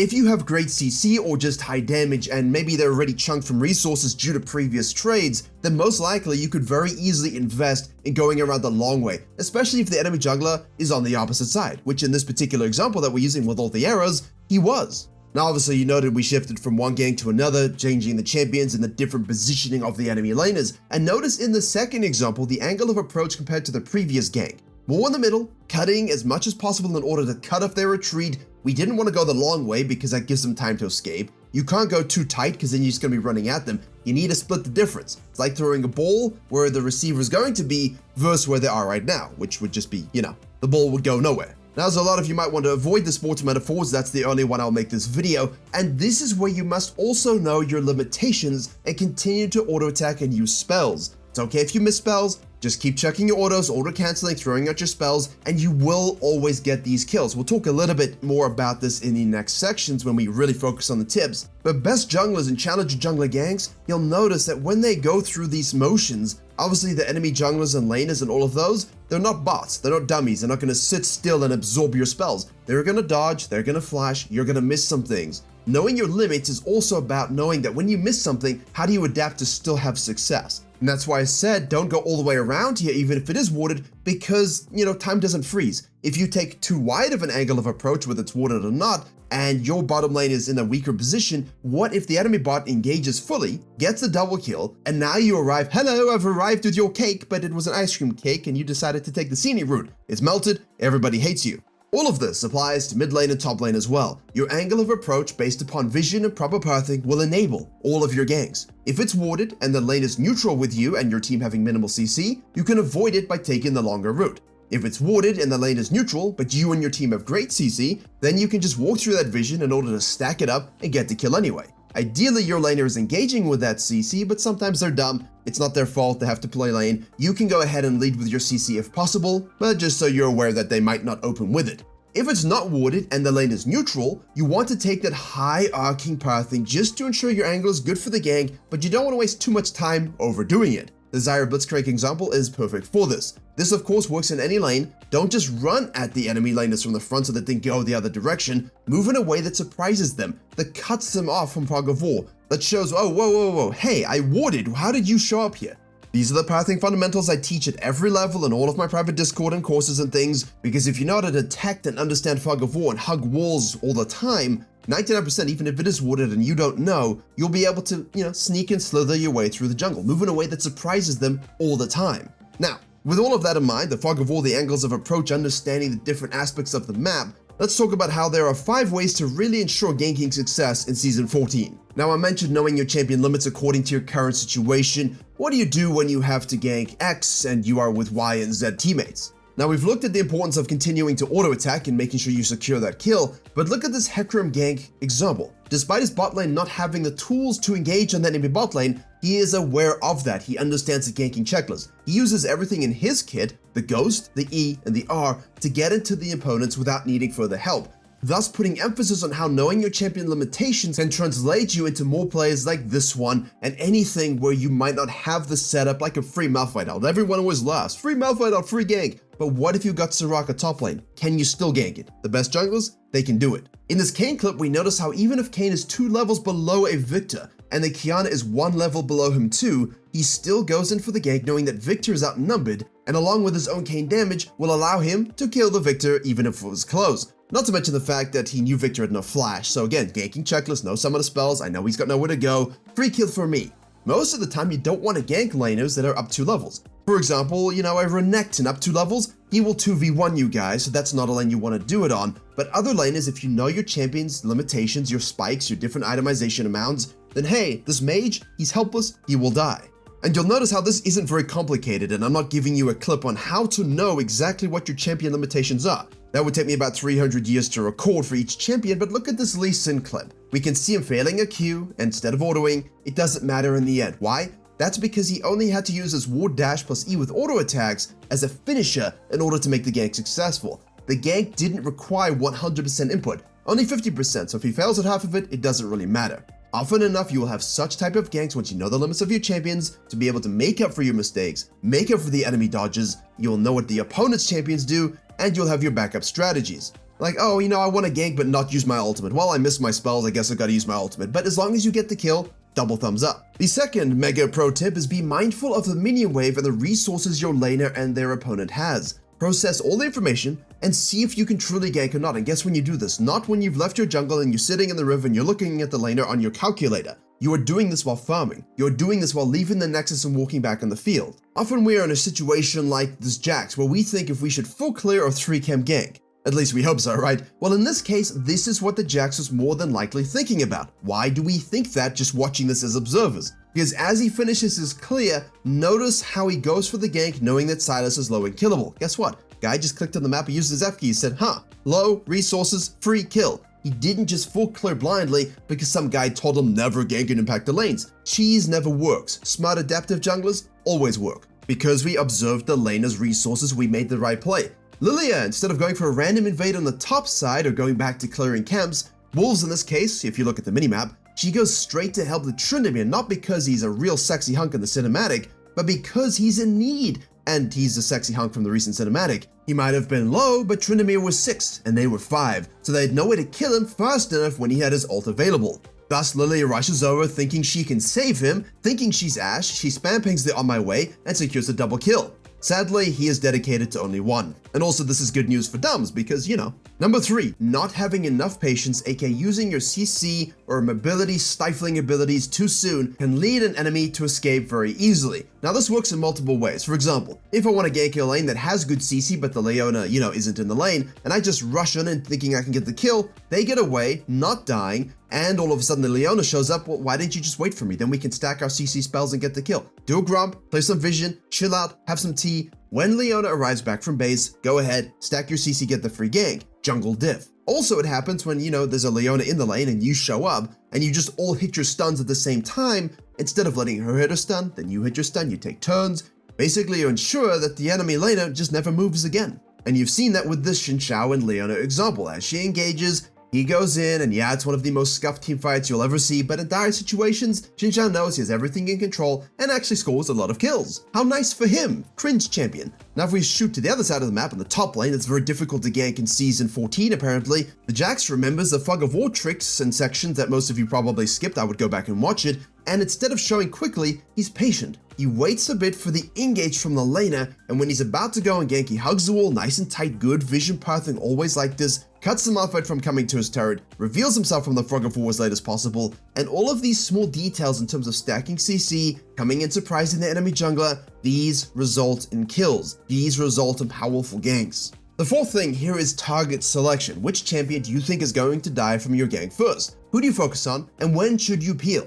In this example here, our jungler knows he's outnumbered, thus has to focus on the killer he's closest to and proceeds to not do much afterwards. He cannot greet for another kill, otherwise he also would die. In this other example, Evelynn W's the Jinx, but instead of going on her immediately, she goes on the Karma to chip some damage onto her, then switches onto the Jinx to get that full charm, beautiful ultimate usage, and Jinx dies instead. Later, she also kills Karma, sacrificing her own life, but she got a double kill, which is only good for assassins. A 2-for-1 for assassins early is always beautiful because you will use that gold more than they will, and it's gold on you, a singular entity, versus on 2 people, the enemy, who died, and only got assists. Unlucky. What about top lane? Yes, the gap in the wall is gone, so you have to gank like the Jax as I showed just now, but you can also, with this Evelynn, the same Evelynn, see that when they overcommit on these dives, you can counter gank it and counter dive it as well. You can also dive it, if you're blue team, but Grace wanted to flash in from the front. So to cut Ahri away from the dive, the Evelynn focuses on her instead. This leads to both Ahri and Graves dying because of this decision alone.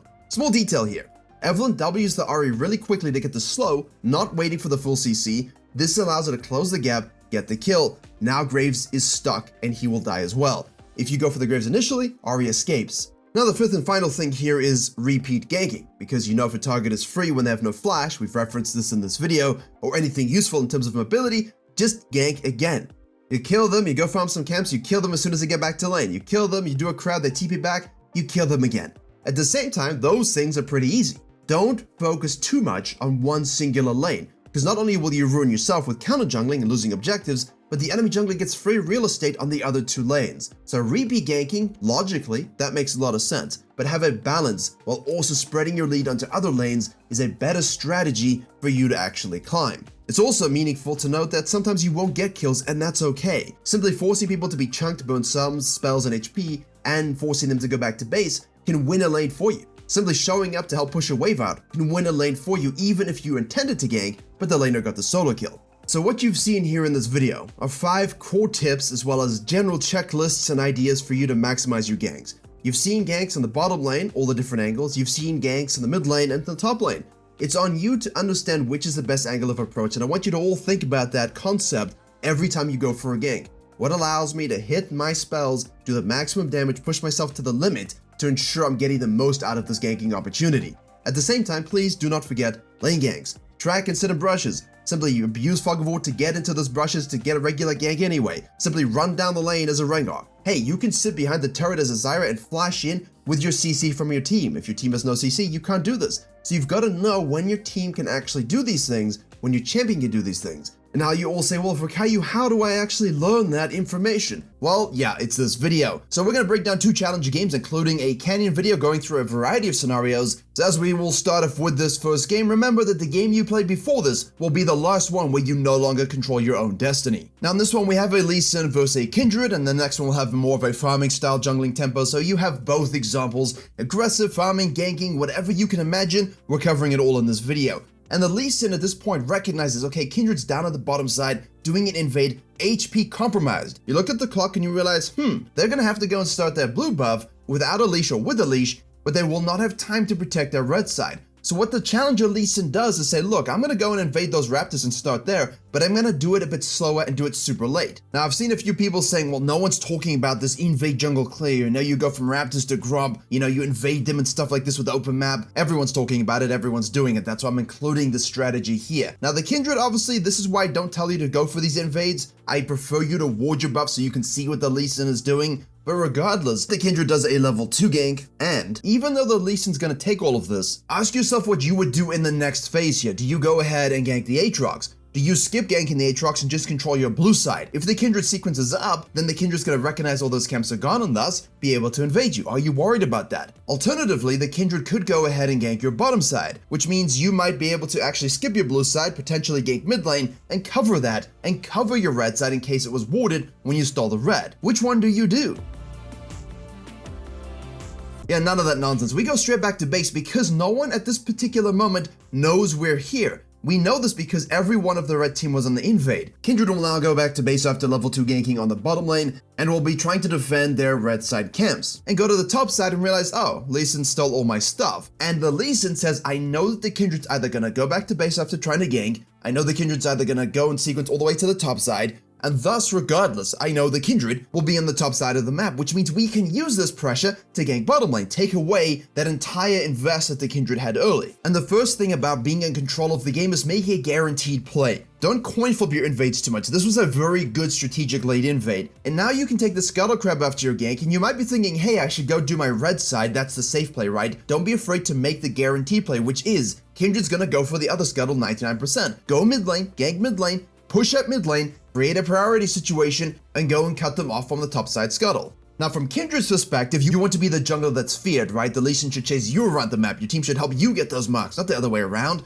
So you take your raptors. Now the Lee Sin will have no choice but to either follow you all the way down to the red side, a waste of time, or go ahead and just do his blue side. And yes, as you saw this transpire, you understand that this is a tempo adjustment from the Lee Sin and the Kindred. If you're not able to adjust your game plan, adjust where you need to be and where you should be and where you have to be to deny the enemy jungler, then you're not going to be able to really control games. And we'll keep going here and you'll understand exactly what I mean. From the Lee Sin's perspective, it's like, look, I'm going to put you down on that side, you enjoy, I'm going to get 3 grubs for myself. And in this case, I have no issue with these grubs because I think it's great for these kinds of champions when you want to snowball and win early, provided you're going to hit turrets. We'll talk about the grubs a little bit later. The Kindred takes the raptors, takes the Krugs, dives bottom lane, gets to now hang out on the bottom side. But that's just it. The Kindred is hanging out on the bottom side. Takes a second spawn grump. Yeah, they have the wolves up as well, but the Lee Sin's taken the grubs. The Lee Sin's blue side is down. The Lee Sin has no camps on the bottom side. So Kindred does what any jungler would do in this situation, which is go ahead and gank the bottom lane. Try and actually get ahead of the Lee Sin to prevent him from getting freebies on the bottom side. Even though the Kindred's able to get some kills, move up through the river, get that Scuttle Crab,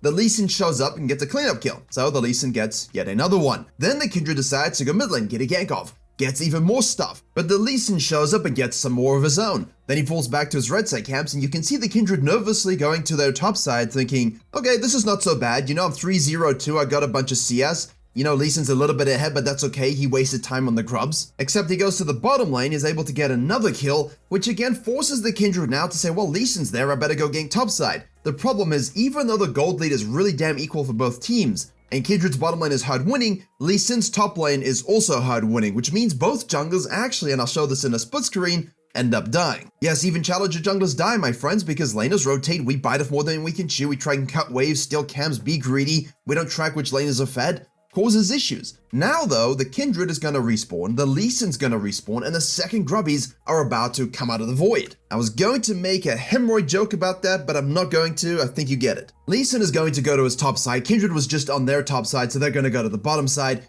as Lee Sin wants, and you can hear in the Kindred's voice, you know, hey Lee Sin, you see? I normalized your invade. And a lot of players like this Kindred have decent KDA, decent farm, they've done okay, and they feel in charge. And then the Lee Sin says, do you feel in charge? And channels his inner Bane as they meet in the mid lane, and Kindred realizes that in fact they are not Bane and Lee Sin is. The mask is over his eyes instead of his mouth, but you get the idea. The whole point of this was, even though the Kindred felt like they were doing equal and opposite, they were counter jungling, diving, getting some kills back, but it didn't do anything. And this little section here is a bit of making that aggressive play. If you have a small lead that you've accrued, you gotta use it like cash. You gotta have money to make money. You gotta have a small gold lead to make a bigger gold lead. And most junglers like this fundamental most of all. They're able to have a good early game, right? They're able to have good tempo adjustment. But then they get these small accruals and they don't actually go ahead and make the aggressive play, because it's not even that aggressive. I didn't say make a reckless low probability play. I said go ahead and make an aggressive play that you know you can win because you know your champions and you have a lead. It's just aggressive from the outside in.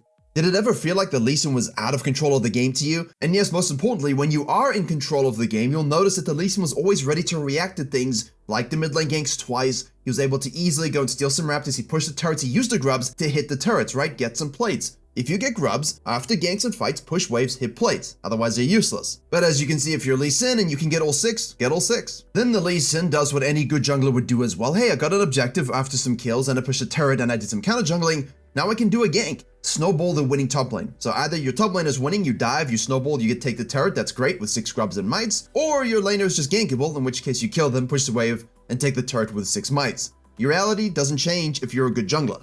And then the Kindred is gonna think, hey, but you know what? I'm gonna be able to take your fire dragon, yeah, and then I can take your red. And as the Lee Sin, as the jungler in the situation, do you ever feel under stress? If you do about giving these things up, you're not in control. You've got to learn to understand when you actually have it and when you don't. And of course, when the enemy jungler is trying to trail you and everything like that, that's when they make a mistake. That's when they go a little bit too deep. They feel stressed to make something happen. The Lee Sin here is able to get some counter jungling to control the map a little bit. There's no real rush, we're still early, and then obviously sees the mark on the top side. So you know you've had a good game and understood this core principle when you can afford the time to simply cut across the map and defend and prevent them from getting anything. Now ideally, obviously in this situation, don't throw away, and this is the 4th fundamental here, don't throw away your hard work for some temporary fixation. Don't throw away those gold leads and experience leads and give shutdowns away to compositions who will be able to use it and turn the game around. Now the Lee Sin is obviously able to get some stuff back here, but you just don't want to put yourself in this situation. I'm always happy to give up that grump mark for the Kindred. Literally throwing this game away for a grump is potentially what you guys are doing, and just push the mid lane and obviously play around that, making that aggressive play like we mentioned.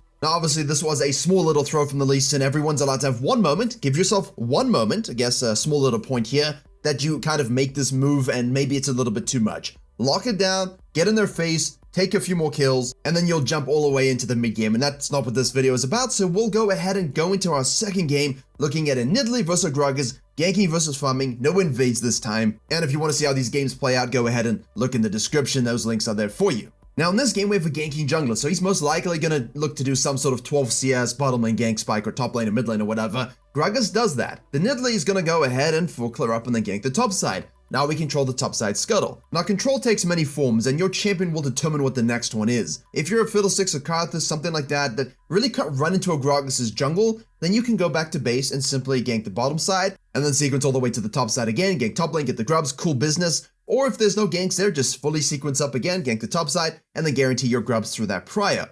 That's a standard way. but most junglers, a lot of junglers here can actually do this, where they know the enemy jungler's experience compromised. He's level 3, I'm level 4 because I did a full clear, get in his phase. Go and push him off of those raptors that he started on. You know this by doing your regular tracking exercises. This means you've now positioned yourself to stay out on the map a little bit longer, and this is Kayn. He is the jungle king, pun intended, of having these extended sequences where you don't gold reset because you know the enemy jungler is going to be forced to their Kha'Zix back to base into the bottom side, which means I don't really need gold to fight him because he's not even here. So I can go ahead and gank the Yone again, get a kill. That's always logical, right? You gank your lane, you burn some sums, you burn some TPs, go back again, and go quickly and soon, don't wait for that stuff to come up. And now, because we know Groggy Ice is on the bottom side, we get free grubbies. Again, emphasis here on the Nidalee and the Lee Sin, the pathing and the control, the tempo adjustments, everything I've said about these fundamentals allows them free grubs. And of course, giving up a dragon, who really cares if you're gonna actually use them to take plates and end the game? The same can be said though for the grubs. If you just give them up and take 4 dragons, you can also end the game that way by preventing the enemy from actually hitting the turrets themselves. So, you know, make the right play, not the dumb play. And now because you know the Gragas is on that side, knows you've won top lane, knows you got the grubs, the guy like Kindred is gonna feel stressed, go for some ganks. We go back to base, we buy our items, and we collapse in on him. We go straight there. We're not thinking about camps. We know the Gragas is going to try and go for these things. Sure, in other games, you might have a jungler go for the dragon, but honestly, that's fine. I'll just gank their bottom lane, push up and get into his blue side jungle, ruin his life, pull back to my red side, repeat gank bottom lane, go back to base, take the grubs, spit in his jungle, laugh at his corpse. I mean, you can be a jungle abuser pretty damn easily. And of course, here we're lucky, we're Nidalee, the Jace doesn't kill us, but it's okay. I mean, you've got to play within the limits of your champion. This is the guaranteed play, the tempo adjustment, making that aggressive play. You have to know your champion, your item spikes, and when you can make these plays. I'm sorry, there's no sugarcoating it, there's no shortcut.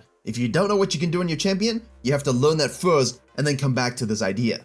Because as you can see, we use that for Hextech Dragon. We know Grux is going to go to our top side, so we take our red side. And then what do we do with it? Dive and gank bottom lane, so we take away everything that Gragas just gave to them. Even though he gets a kill from the top laner there, it's too early for him to stay for the grub respawn. There's nothing else for him to do on the top side. He decides to go back to base and rotate over to where the Nidalee is, but it's too little, too late. Much like the Lee Sin, no? We basically said, let me get in your face, let me deny you a few things early, let me remove you from the game through some sort of strategy, then I'm gonna go back to base here and just play away from you. I'll let you have whatever's in this little box while I eat the rest of the buffet. Now what Kayn does a lot that a lot of junglers don't do is normally here you could reset, go top side, take the second grubs, much like the Lee Sin, right? When the Gragas makes a gank or a play somewhere, we just collapse and kill them, we push some plates, and then we take the grubs. However, in this particular situation, we know the Gragas is gonna try and stretch the bottom lane play a little bit more, thinking that Nidalee's gonna go topside. So you know, we don't. We just collapse on him, start fighting, because we know we have a huge lead. We can make the aggressive play right now. At 9 minutes, at 8 minutes, at 10 minutes, you don't have to wait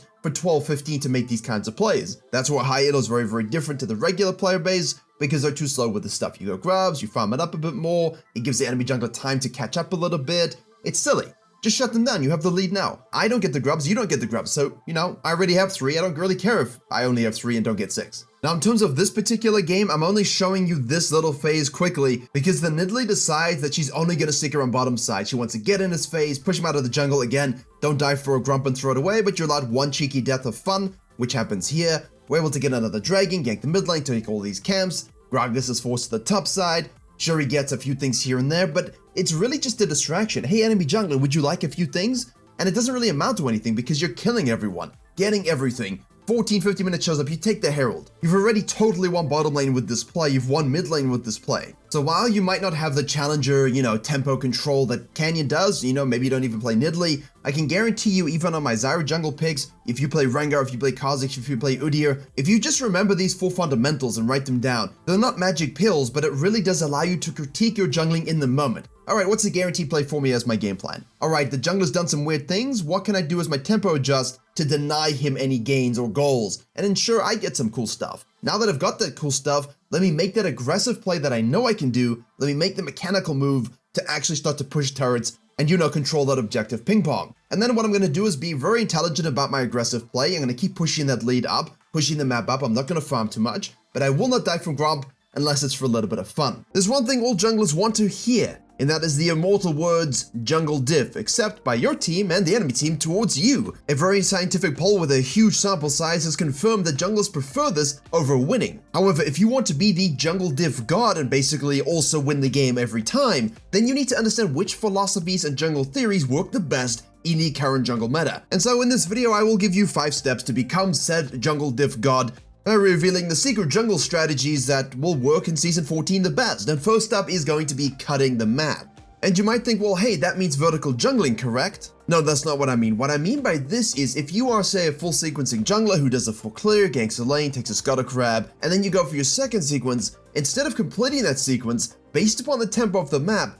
you decide to cut out and maybe go and do something else, like counter jungle and invade, take some grubs, do a dragon. However, because grubs can be a bit of a bait and are causing junglers to make bad decisions, to illustrate this properly, I want to show you an example featuring a Rengar versus a Mumu. The Rengar does a full rotation, as you saw, gets some kills early, great, resets, and now goes back to the top side where the respawn Krugs and respawn Raptors are available. He does those, but instead of sequencing all the way down, because he knows the enemy jungler started on the opposite side and is now on the bottom side of the map, we can cut in instead of doing our sequence and go and take those grubs for free. Now what you can also do here is gank mid lane first and then the grubs. You can gank mid lane and go and do the dragon. You don't have to do them. It's just about using the cutting of the map to get something when enemies expect you to full sequence and relax. You use a proactive move to take something away. And as you can also see, what this allows you to do then is have an extended sequence. You can stay out and make a big brain continuation play. You finish off the grubs, you know the enemy jungler sequencing is completely off because they did random stuff. Now go punish them. Take the Grom, scan it up, look it's warded, okay I'm seen. But in most healers, if you ping and communicate and you have a numbers advantage, laners will rotate, they will help you out and you can basically seal the game just from cutting the map here. So sometimes it's better to think about, look, I don't want to finish the sequence, let me go and make these plays because the enemy jungler's bad, punish him, punish the team, get the objective, and now you can reset, go to the bottom and do the dragon and so on. Now this is a great example of proactively doing that, but they can also be a reactive version, say where you just want to full clear it multiple times to get level 6, you can't beat the enemy laners because they're quite aggressive, you have a strong enemy jungle matchup, so you're just gonna relax. In which case maybe you see the enemy jungler get baited in by the grubs, he invests all that time into doing them, you get the global notification or you see them on vision like this Evelyn does, and then what you can do is go ahead and do the dragon because now you know that the Kha'Zix is on the top side clearing camps after doing the grubs, and because of that, now you have a time advantage over him and you can also dive the bottom lane. Now what this philosophy does and why I introduced this a couple years ago is because many junglers in the old 2-minute spawn timer phase were just AFK clearing. They weren't showing, they weren't doing anything to, take a dragon, take a herald, help a lane. And what this did is it caused junglers to miss opportunities to take stuff away from the enemy team for themselves. I'll take a dragon, I can dive your bottom lane, and also you can take the bottom side quadrant. We looked at this on the gameplay channel as well with Evelyn. These farming junglers who don't necessarily want to fight for grubs are happy to give them up, takes a while for most people to do, and you get a dragon, a bottom side, a mid lane, and bottom side camps. The trade is absolutely huge. So when you can, look for the cut on the map, either proactively to make the gank, to make the counter jungle, to take the objective, or reactively when the enemy jungler makes a mistake. But if you want to understand what additional theories I have that might work the best in Season 14, you absolutely must head over to Virkayu.gg. I have a free jungle improvement resource as well as a dedicated program where we have jungle video courses, jungle coaching VOD libraries, weekly free video content seen nowhere else, as well as Q&As and patch note rundowns, as well as a private jungle Discord. And if there's one thing I'm good at, it's making junglers reach their goals, as we saw with the record number of people hitting them at the end of Season 13. If you want to climb faster than anyone you know, jungle diff every game you play, click the link below or head to Virkayu.gg. But what this leads to is rewarding yourself with camps. The reason this is so good for Season 14 is because imagine you go ahead and you leave your base and you say, look, I can gank top lane here. You get a great gank off, you know the enemy jungler's behind you on tempo, so you succeed. Then you go ahead and you say, you know what, those grubs are available, and you take them. If the grubs aren't there, then you just fall back to your own camps. The idea though is that you have kill conversion ratio, yes? Not grub conversion ratio. You don't do the grubs first while there's laners to gank, there's camps to take, there's things to create prior, that's why you're all losing. You're just rushing at grubs without thinking about kill conversion ratio. Go out onto the map, go out into the world, look for the gank, look for the invade, look for the pressure. When you succeed at that, fall back to the grubs, fall back to the dragon, fall back to your own camps. Those things will be there after the play is made, and you won't have to lose them to random contests. And that's the biggest lesson I can give you at the moment. If you don't have this prior for the dragon, for the herald, for the grubs, but you have the opportunity to gank something to create it, do it. Don't do your camps first. Go for that gank that's opportunistic, snack it up, and you know what, if you can't do the grubs or the herald or the dragon or whatever afterwards, for whatever reason, then you can fall back to your camps anyway. The intention is the most important thing. And as a side note, what a lot of this is about is visual confirmation. When you see the enemy jungler, you track them, you can understand what they're doing because you're a good jungler. Hang it out on the map. Communicate it. Become a student of the minimap, look for the slightest show, look for the slightest tendency, and then as we jump into our third point here, jungle extrapolation. That visual confirm allows you now to track an unholy amount of what they're going to do for the next few minutes. This is so important in Season 14 because I don't know if you've noticed this, there's a lot of fighting. There's a lot of always skirmishing. There's a lot of let's force the grubs, force the dragon, force the stuff. People are learning the limits of their champions on new items. People are on edge about the widened maps and not understanding of the fog of war gaps. They're really on edge, and when there's a moment to fight, they almost just get trigger happy and go in. So if you can extrapolate the enemy jungler's tracking so you know you can shadow the ganks that are coming, you know you can counter jungle when they go somewhere else, you can counter gank as well. You can counter objectives as we saw earlier. That is absolutely massive, and in this first clip we have a Kha'Zix ganking top lane while the Kindred is farming wolves. But because the Kindred knows this and sees the Kha'Zix top lane, they just beeline to the dragon and take it while also taking a mark from the Scuttle Crab. That's because if you're not entirely sure about what's actually going to happen with enemy jungle, they're full clearing, you're kind of waiting to see what they're going to do, but boom, they show top lane, and you know there's no camps on the top side for them to take, and you're sequencing down and they're sequencing up, which means they most likely finished the sequence if you track in the CS probably, so I can take the dragon. Once they're done with the top side, if there's no grubs and herald, they're gonna have to reset and come to the bottom side, which means now you know exactly what the enemy jungler is going to do for the next few minutes. While you do this dragon, they reset, they come down, you can counter gank it, you can counter jungle beforehand, you can just set up vision. I mean, the possibilities are simply endless. And you saw an example of a Brian or Karthus with a very similar thing. Karthus does grubs, Brian says, okay, cool, now I know exactly what you've done, where are you going next, and I'll just go ahead and do that dragon and get ahead of you. And how the Briar gets ahead of the Karthus here is because the Karthus took the grubs. We saw this as a global timer. The Briar decided to gank mid lane while that occurred. Notice that she obviously could not reward herself with an objective, a kill conversion ratio, by doing the grubs because they were gone. So instead now she extrapolates. The Karthus had done the top side, cut in like the Rengar did earlier to take the grubs. What the Amuma didn't do was extrapolate the pathing appropriately. The Briar now knows Karthus' bottom side camps up. Sure, I could go take them, but I can also take the objective. When the Karthus then showed going across mid lane to do those camps, Briar knows, look, I can fall back to my red side, reset. I know the Karthus will have a slightly faster reset than me in terms of getting to the camps, but I have gankable lanes. Goes straight to the top lane, doesn't even think about the camps. I'm going to gank the top lane, take away the option from the Karthus, and then I can fall back to my camps. But instead of blindly doing that, says, whoa, wait a second, I can actually gank mid lane as well. Goes ahead and does that. Obviously, she takes a scuttle on the way, but what that means is with the blue buff global timer going off and the fact that the Briar had the red buff and didn't increase the CS by enough to suggest she'd done the top side, the Karthus now knows, look, it's my turn to extrapolate where you're going to go. You did it to me, I'm gonna do it to you. Once you've done these ganks, you have to fall back to your camps now. There's nothing else for you to do. No objectives, no laners. The Karthus finished his sequencing and now goes to the mid lane and gets a gank of his own. The reason the Briar could definitely not go to the bottom side is because she had that red, she would have done those camps after the dragon. So it's a back and forth of both junglers when they're equally skilled, of extrapolating where they're going next, using visual confirmations, rewarding yourselves with camps, denying the enemy jungler, doing everything we've discussed so far to get these small incremental leads that add up and add up until you win. But remember, this is a big thing for you to do. It's not just reactively saying, okay, look, you're gonna go ahead and do this and I'm gonna go ahead and do something else. It's I know where you're going next. You see them go somewhere, you have nothing else to do, you just set a Rengar trap and you kill them. There's always something for you to extrapolate on where you can take advantage of them showing, especially if you were patient and didn't force anything like the grubs earlier. The fourth thing for this video is going to be slingshot experience. Now, if you've been paying attention to this and you've maybe left your quadrant to go and gank, you've spent some time counter jungling, counter ganking, taking an objective, and all your camps are suddenly up. Now you're thinking, which side of the map do I go to? Typically, you want to go to the side that has the highest level camps. That's because those give you even more experience. The gold is the same, but the experience is the most important. And if you're in an equal game or a little bit behind, that bonus experience, while not that important in the grand scheme of things, might give you a spike, say level 10, 11, maybe a level 7, 8, that just gives you a small level lead over the enemy jungle in some capacity or catches you up, that allows you to win the next dominating fight over an objective or, whatever skirmish people are fighting over. However, it is important to also know which side of the map you're going to go on.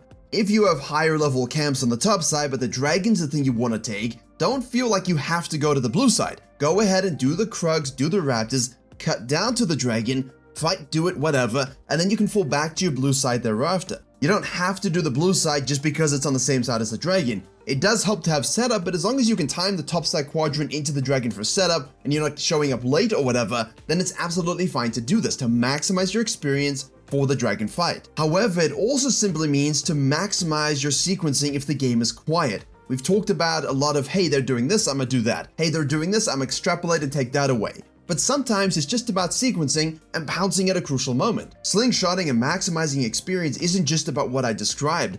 It's also about denying the enemy jungler taking any of yours away. If your sequencing is under control, and you are actually making the right decisions about when to go for objectives and fights, and you're not sort of just running around like everyone else, the absolute chaos I'm seeing, my friends, I cannot believe it. So often I'm pinging people off and I'm saying, whoa, why are we fighting? And even the enemy team are like, yeah, there's no grubs, there's no herald, there's no dragon, we're just fighting. And everyone's like, well, we should probably get back to the game then. All right then, great. And what this does is really ruin your sequencing. And a lot of junglers, and I'm seeing this at a high level of play, have way lower CSPM than I ever thought I'd imagine seeing in Season 14. People are like, well, ganking is ruined, yet I see Evelynns with 4 CS admitted in Challenger. And then they'll look at really good Nunu players and they're like 6 to 7 CSPM with even higher ganking numbers. So who's jungling better? Definitely the Nunus. Control your ganking, control your sequencing, fuse them together as you always have done, maximize your experience, get 1 to 2 level leads over the enemy jungler. If you need to cut the map to make a great play like we discussed, you do it. You're seeing examples of these kinds of plays now, where junglers have the leads through good pathing. That's all I'm trying to show you. Some Rengar, some Zyra, some Nunu.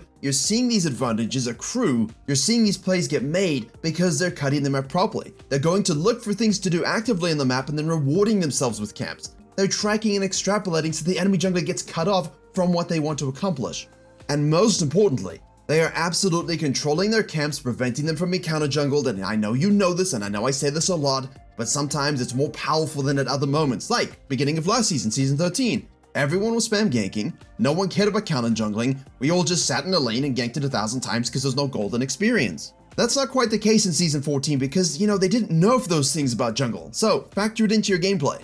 The final thing we need to talk about here is pushing the map to end. Baron is significantly harder to take. If you've had to give up 5 to 6 grubs, those mites are going to do a lot of damage, especially against comms that love to shove towers. So if you've had to give up 5 to 6 grubs and you still have the gold lead, the experience lead, the advantage, the ego lead, whatever it is, you must push the map forward. That means to take the turrets, get into the territory, set the deep visions, using your items appropriately, ensure you get that herald or deny it at the very least. Because Baron is so much more difficult to take, even if you have a numbers advantage, it's very easy for the enemy to contest. You also have to understand that when you've got the all-seeing dragon, there's a whole bunch of magic damage that comes through. The territorial barons grabbing you in. These barons have different mechanics that make it easier for teams to contest. Which means, my jungle diff god searching friends, you need to ensure that even if you don't necessarily have the numbers or the presence to take the baron, you simply keep denying and starving the enemy out. Eventually, they will get impatient, they will step out, you kill them, and now you get a baron. You can keep stacking dragons on the other side, and the grubs won't really do anything because if you've pushed the map up and they can't even push waves in to hit turrets,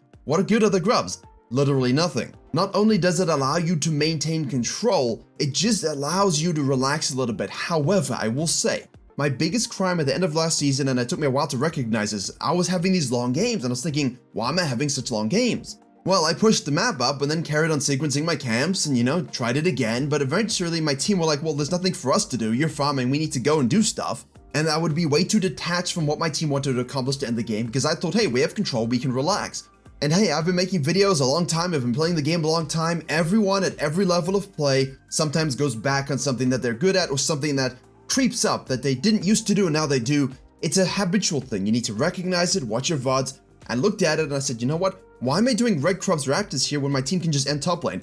Rotate over, get a triple kill, double kill, whatever, and end the game. Oh, that was fun. Did I need the red? Did I need the dragon? Did I need their blue side camps? No, because we won. So look for that win condition moment. Look for that shove to end. Go for the jugular when you're trying to hit the nexus. Don't play with your food too much like a cat, because eventually the bat's gonna fly away. Although I'm not sure bat's the right example here. I should probably just use fly or something like that. And that's all we need, The Walking Dead beginning with cats. But I cannot stress enough using these particular facets, these strategies, to really activate your jungling to the next level in Season 14. Now we're going to start the first clears in our game. I will begin to ask the first question when we get to that moment. Just look at the KDAs on your screen now. You want to end up like this, don't you? Especially when your top laner and ADC maybe look like that. And that's what we're going towards in this game. So you're the Diana, you're full clearing all the way down. You don't really know where Briar began because Season 14 people don't take leashes. This is where your decision making has to already be good. Now your Kalista has already died. You are finishing off the Raptors and you see that she gets a kill, but then,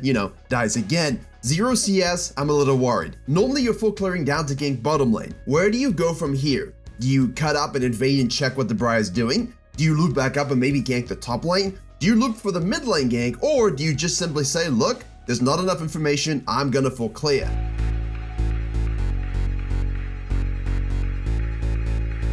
Well, based on the map, you see Yasuo's pushing the Azir a little bit in, you see the Fiora's pushing the Skarner in a little bit. These are not really clear-cut ganks for a Diana at this stage. The idea that we go and finish our full clear makes the most sense. Hopefully then Kalista will be in the bottom lane again with the Nico, and maybe we can shut down this lane already. However, obviously at this stage the Ezreal has not based and is 3-0-0, so he is not going to hang around knowing that you most likely will actually try and gank him. Thus, he's going back to base, and you see the Briar ganking mid lane. You press tab and you see 12 CS with the red buff. That means you know she did the red side quadrant. That's not a question, because you should know it. The question is, does this satisfy the 80% rule? Should you rotate and maybe get something good here, or should you keep on farming?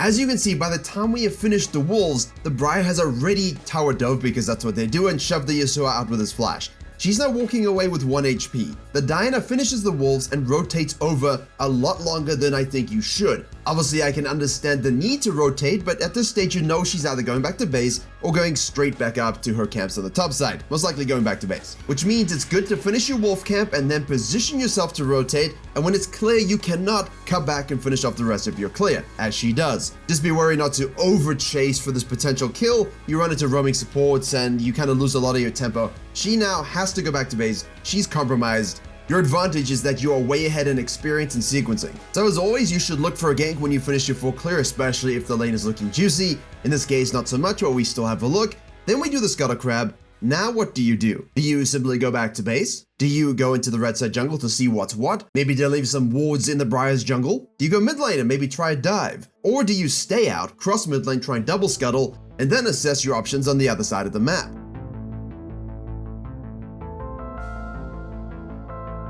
And in fact, the correct answer is, in theory, you can go straight back to base. However, the best play here is to go into a jungle, leave a deep ward on the respawn of those camps. Because she ganked mid lane, you know that she did red, Krugs, Raptors, and will now be on the top side of the map. Thus, we want to be able to see when she comes back down to the bottom side, because that's how we can control randomness in every single MMR range. Yes, even a Grandmaster Challenger and Master Tier. Why don't I just go back to base, buy my cash money items, and then of course I can go back onto the map. But the question is, on which side?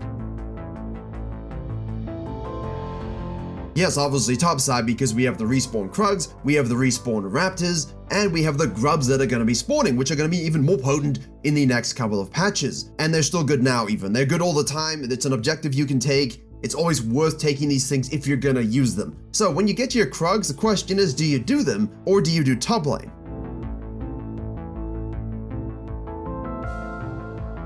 Well, at this stage, it's a Skarner, it's a Crashing Wave, I don't know where Briar is, I have guaranteed experience in my jungle. I think I'll stay and do the Krugs and the Raptors, a good old-fashioned quadrant clear. Taking one of the quadrants, all of the camps can go away, and then I can reassess this option again in a little bit. Briar finally shows while I'm doing this and ends up ganking and killing my mid laner. Unlucky, unfortunate, but we're used to it. You finish off your Raptors, and you see the Briar go to the bottom side of the map. Do you hold mid lane and then carry on sequencing to prevent her taking all of your camps on the bottom side? You also don't want to give a jungler a free dragon. Do you go into a top side jungle and go counter jungling and steal those grumps and wolves? Or do you abuse vision pathing and, take the grubs?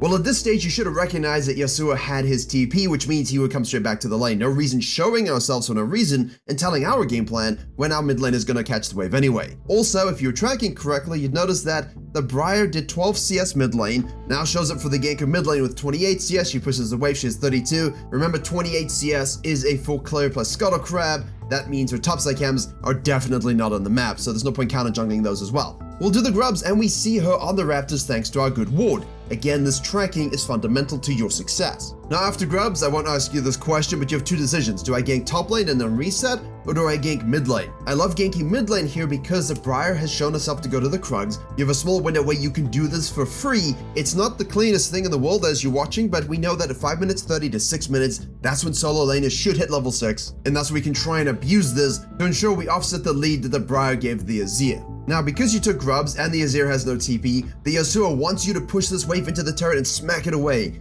Yes or no? Do you do it? The answer is hell no, because if you're tracking the Briar, you know she did raptors into Krugs, most likely is gonna loop back around the bottom side. And not only that, she literally did, but if you're focusing on the mid lane gank, you wouldn't have seen it was brief, but you can still extrapolate. Also, your Nico's here, which means the Bard's probably gonna match roam, and your Kalista wasn't base. So with your low HP, this is not a play where you wanna stay out too long. Could you maybe push her to kite up? Yes, but then I'm gonna lose the bottom side of my camps. So I wanna fake like I'm going backwards directly and ensure that I can protect my bottom side from being counter jungled. Which of course we do. We see that the Nico gets killed by the Briar. Yasuo is coming from base here with the wave kind of frozen against the Azir. And because of this wave state now that we couldn't push, do you do your Grump, then go back to base and buy? You've earned it. Do you do your Grump, go ahead and gank bottom lane through a lane gank perhaps, or do you see that the Briar is doing dragon and go on for a full contest? Remember, I talk a lot about giving up objectives when you can't actually.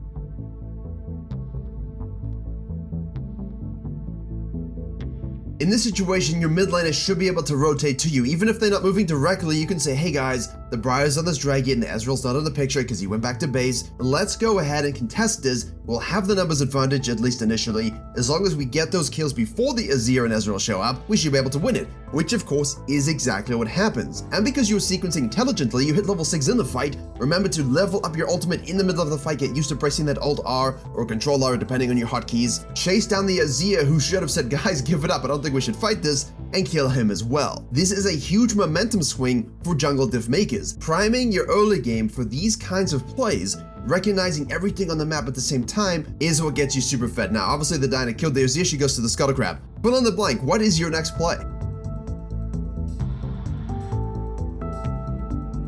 Now, if you say go to Grump and go back to base, I respect it because grubs will be spawning again, we have our topside camps. If you say go take the Briar's red, I say, you know what?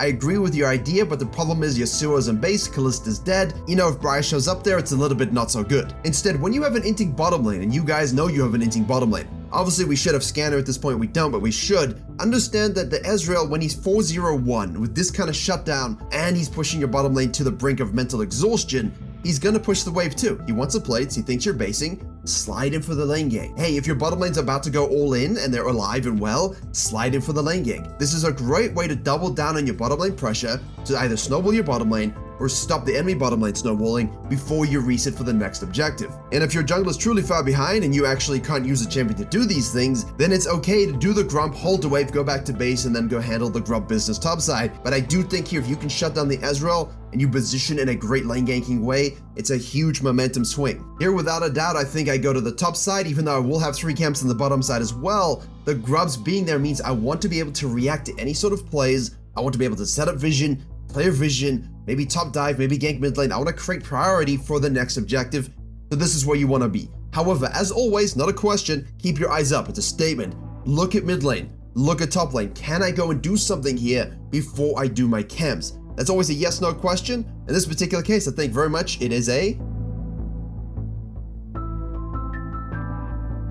Now, most of you would have said no because it's an Azir and you don't think you can chase him down. Watch the Diana, here she goes. When you have a lead, when you have item advantage, when you know your jungle champion and your jungling, you know how deep you can go. And the big lesson here is for most people beneath Challenger, and yes, even in some Grandmaster games, people don't push the limits of a lead because they don't understand that a 1%, 5% lead can be used like the Diana just did. Full commit, full send, full kills. Now you're lower HP, so do you stay and do the Briar's blue side camps that have spawned, or do you go to your red side camps, or do you do something else?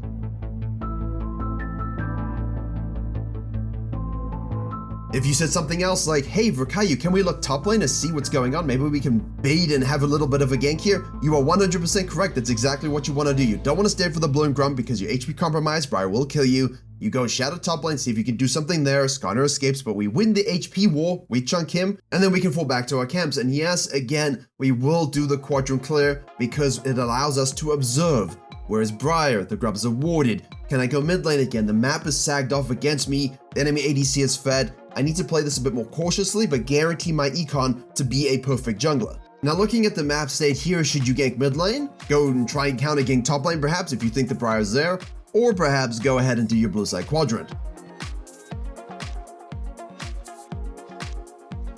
Yeah, I kind of tricked you a little bit. The Nico is a minion on the mid lane, which is basically a way for you to say, oh, if my support is roaming up here and the enemy support is up here, we have a 3v2, should we do it? Yes, it's exactly when you want to do it because this will give you free grubs if you kill both. Unfortunately, our Fiora didn't take the hint and has subsequently died to the Briar, and we really didn't get a gank off in the mid lane. The good news is because we know we have that advantage and that lead, and now that mid Briar from the gank, the grubs will be free because Fiora is going to be back in lane, Briar has to go back to base, Skarner has to go back to base, and therefore we will use this gap in tempo to snack those objectives away and go back to base. Now I'm not going to insult you, you know at this point we're not going topside. There's no camps, no objectives, and because Briar was just seen topside, where's she gonna be next? Bottom side, hooray! Hopefully that was a free one like writing your name on the test. We're gonna go bottom side now, but the question is, do I farm first, do scuttle first, counter jungle first, or slide in for the lane gank first?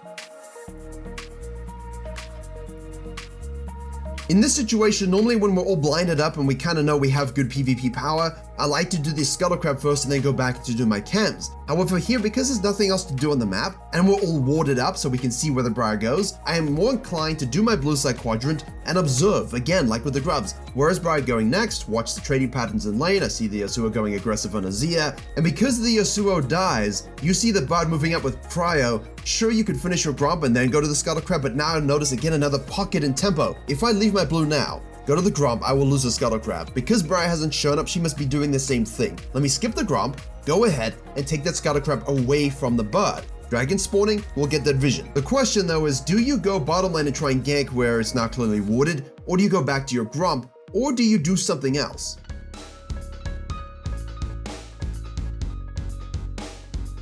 Here's where you have to have a little bit of trust in your mid laner, but also in yourself. You know that the Azir and most healers will try and push low HP, so I think we can shadow this to see if he does that. If he does, we kill him. If he doesn't, we get to push a wave and create Prior for the dragon. Yasuo does have TP again, but this time he can use it for a PvP play so we can get the kills before the objectives. Because remember, perfect junglers understand kill conversion ratio. Get them kills, get them objectives. And then immediately and without hesitation, this is not a question because I need to teach you this, and I need to teach myself this, to be honest with you sometimes. Go all in when you have the moment, when you have the numbers. Do not miss it. Azir's on the turret. He's HP compromised. He wants to go back to base. The Bard is by himself. Pull the damn trigger. Go in when you have numbers and power advantage. The Briar shows up and she doesn't listen to this advice, so subsequently she dies as well. Now you take the dragon, you take the grump. Here's the next question. Should you hold bottom lane or go back to base to spend your gold because you haven't spent in a while?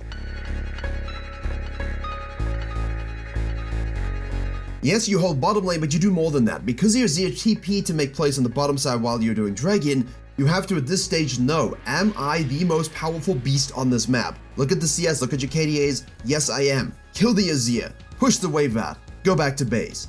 Now you can obviously go to the bottom side again, but you just did the grump, so most camps are on the top side, we go top side again. The thing is, do you go straight to hold top lane because no one's there? Do you go mid lane, or do you do your quadrant first, or something in between?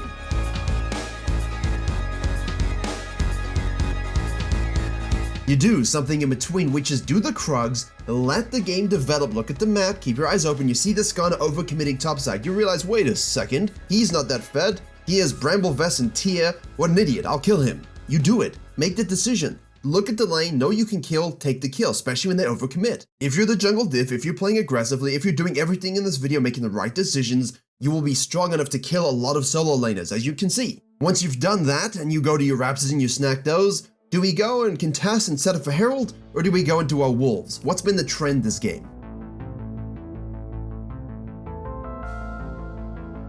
Now at this point, look at your top laner, 0-0, look at your ADC, 2-4-1, look at your support, 1-5-3.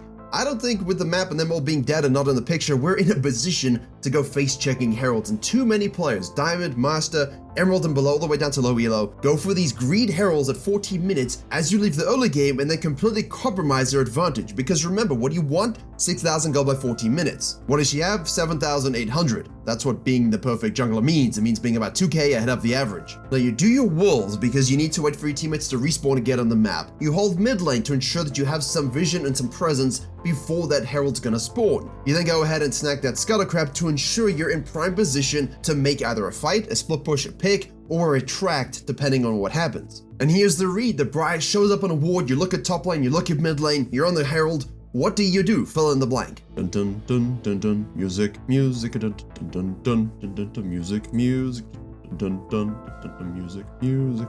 It's pretty damn straightforward. Give up the Herald because you can extrapolate. Where's Briar going? Probably to try and kill my Fiora, who's inting. You know, she's doing okay, but she's not exactly gotten any kills or assists in 50 minutes. Let me take away the Briar's collapse. Ha ha ha. You are 2 levels up on your top laner and you're way ahead of everybody else. You gotta be involved. You can't go and do objectives and farm. You're not Hecarim. You're not something that's boring and that's gonna let your team lose. You have to carry them in your backpack. See the Briar, know where the Briar's gonna go, take away what she was gonna do. Okay, cool. Now that we've done that, I can go back to the Herald, right? Or I can do her blue side and wolves. Or I can push the turret because I got 6 grubs. Or I can do the turret and in the blue side. Which do I do?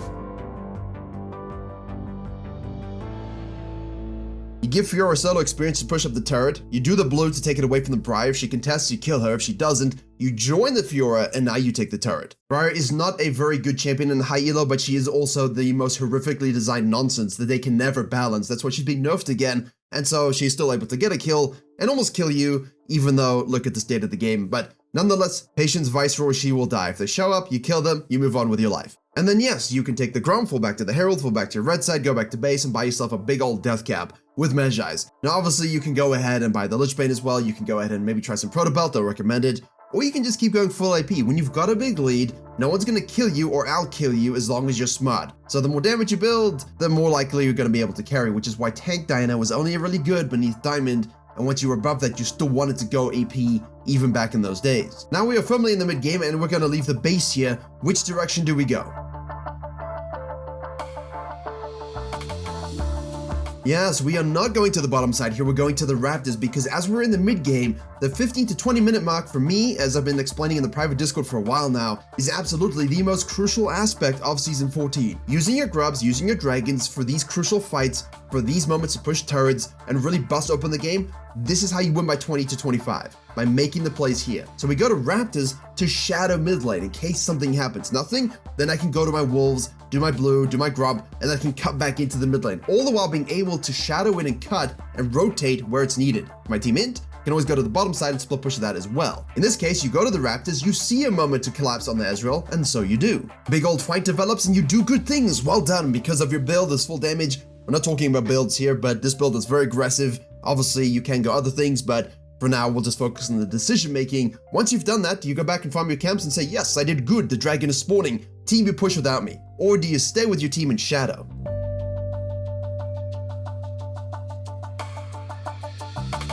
You stay with your team. If you go back to your blue side and set up for the dragon, your team will be caught up by the enemy carry who's actually fed, the Azir rotating or whoever else is against you. The grubs are only great if you use them. They're great now, they're going to be great in the future. Take them, hit turrets, do turret damage. Most junglers do not, and that's why they lose. If someone rotates, you'll be able to destroy them, which is of course what you do. And now you shadow down with your Asuo and say, let's push this bottom turret as well. Turrets, turrets, turrets. Why? Because you can then fall back to the dragon as it spawns. Once it's done, do you go back to base?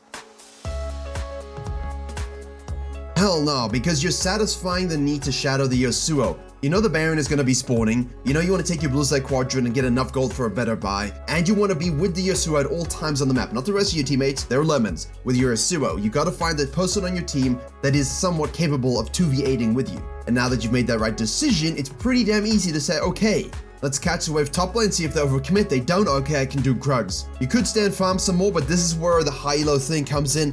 Don't stay and farm some more. Push the map up, get involved, you are the Fed member, you are the carry, see Kalista pushing, see Yasuo pushing, see Fiora pushing, that means you should probably not be farming and going off and doodling things by yourself. Biggest tip, that's what's not a question. The question I pose to you while you sit in the jungle scouting for camps is, are you looking to trap and make a fight and a huge fight for your team, or are you simply looking to wait for waves and be super duper patient? Yes, you are looking to fight, you are strong, you have the most gold I've ever seen at a Nine at this point in many, many years. You have to use your power curve. If you are not using it right now, no matter what jungler you're playing, you're giving rise to the potential for throws. If you leave, your team will die. End of story. However, if you stay, your team also might die, and that's the thing. At some point, you have to use your mechanics. At some point, you have to be able to use your champion to outplay the enemy using the gold lead that you have, because your gold lead is so astronomical. If you cannot, then you cannot be a carry in a jungle diff maker. Remember that. So while I don't necessarily want to force a bad fight here, I do want to push the waves up, siege a little bit, maybe force them into tilting into me, making a bad engage. If we clean them up and ace them, we end the game. If we don't, then at the very least, I can still kill enough of them that they can't actually get any objective. And obviously, this is a longer drawn-out fight. She catches waves, kills the Briar again for being dumb. If this was a jungle decision-making video on the Briar, this would be very difficult to make. The question, I guess, is, do you do the Baron now, or do you wait? It sounds like an obvious one, but I can tell you one of the biggest things in difference of elos is the ability to 20 minutes to do a Baron on a dime. They show bottom lane, you do it immediately. You kill the jungler, you do it immediately. Their whole team's up, but they don't have the time to get to you, you do it immediately. The question becomes, do I turn or not? In most games, when you have a lead like this, I'm not interested in coin flipping. If they show up, I just kill them and then we end. But 100%, this is the Baron play you need to make. Now, the question after you take the Baron is, do you do your red side quadrant as it spawns and then go back to base? Or do you go back to base right now? The answer to that will depend on your champion and depend on where your laners are. If your laners are all looking to push, they're really fed, they're good to go, and the game can end from this, it's better to go back to base, finish your item, and carry on. If you need a bit more gold just to finish one component or an item, it's okay to maybe do the Raptors quickly, go back to base, come back on the map, do your red, and off we go to finish. In the case of the Diana here, she can do the quadrant, get enough gold to finish the Zhonya's, and then buy another needlessly large rod. This removes any variability in their ability to actually close this game out. Her gold lead at this point with that extra needless and 25 stacks is insurmountable by the enemy team unless she makes a big mistake. So from this perspective, it's better to do the quadrant, then go back to base, hope your team wait for you, and join up with them. As long as you keep communicating and pinging it, hey guys, wait for me 1 second, you should be absolutely okay, but there is that risk that they push without you. So you need to weigh the pros and cons of the timing, what your laners are doing, how they're behaving in game, are they listening to you in general, and then you can make a more effective decision. And I guess the final question in this test is, once you have gone back to base here, do you push to end, or do you do macro?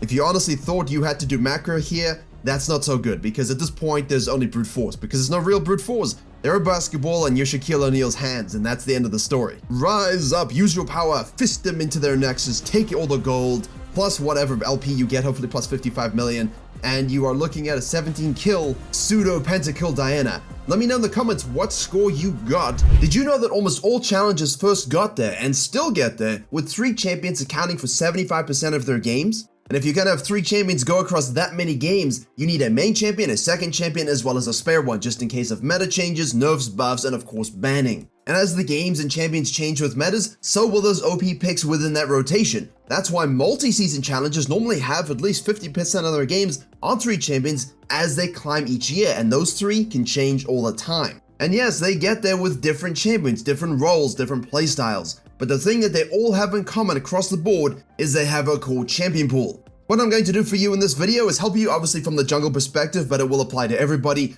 to make your own champion pool and enable you to have the best chance for success to get to Challenger to really buff up your LP. But before we do that, Ross has a message. Hello, have you ever wanted to get buffed like me? Well, that's just not possible because of how glorious I am. But you can still play games and earn through buff.game. Buff is a loyalty program that rewards gamers simply for playing. As an authorized app of Overwolf, you can play and earn points from League of Legends to Valorant and more. And then you take these shiny buff points and you exchange them for Steam credit, Riot Point cards, skins, game keys, and way more. It's as if you get a pentakill level 1 and watch the orbs flow through you. Notice the new skin? All from Buff. In addition, Buff supports video recording highlights, which will automatically record the highlights while you play. You can edit them and post them to your Buff profile in the app, so that everyone can see how amazing you are. Like Rost. Available for free worldwide. Download Buff with a link in the description below to play and earn.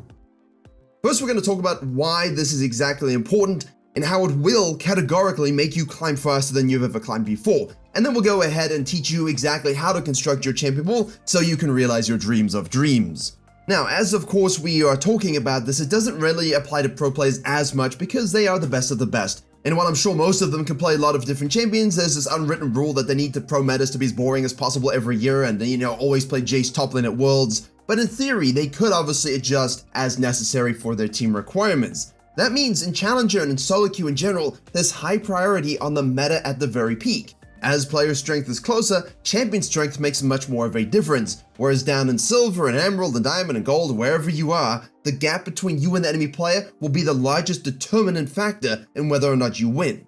As such, that means champion pool also changes a lot more at the higher tiers of play based upon Riot Games deciding whether or not something should exist. This is even more true for Master and Grandmaster. Players need to lean on being good at their respective champions and kind of hope that they don't get gutted for no particular reason. Whereas just to get to Master tier, you don't need to worry about that because if you are good and you are the best and you are consistently improving on your champions, you love their playstyle and so on, you can get to Master tier with those three. You never need to swap out. Of course, as 3 does seem to be the sweet spot for most players, allowing a lot of that versatility I mentioned, there are obviously one-tricks that have gone pro, there are one-tricks that get challenged every year, there are one-tricks that just understand everything about the game. Now, the same reason that one-tricks are able to get to Challenger and high elo with their champion is the same reason good players in general are able to climb to Challenger and high elo using a champion pool. That's because there's straight up just less to learn overall. You know your champions now, all 3, at a very high level, and now you can focus on your role, the matchups, and the general how to play the game. You rely on muscle memory in those tight scenarios where maybe you made a mistake decision-making wise, but your mechanics, because you don't have to think about it,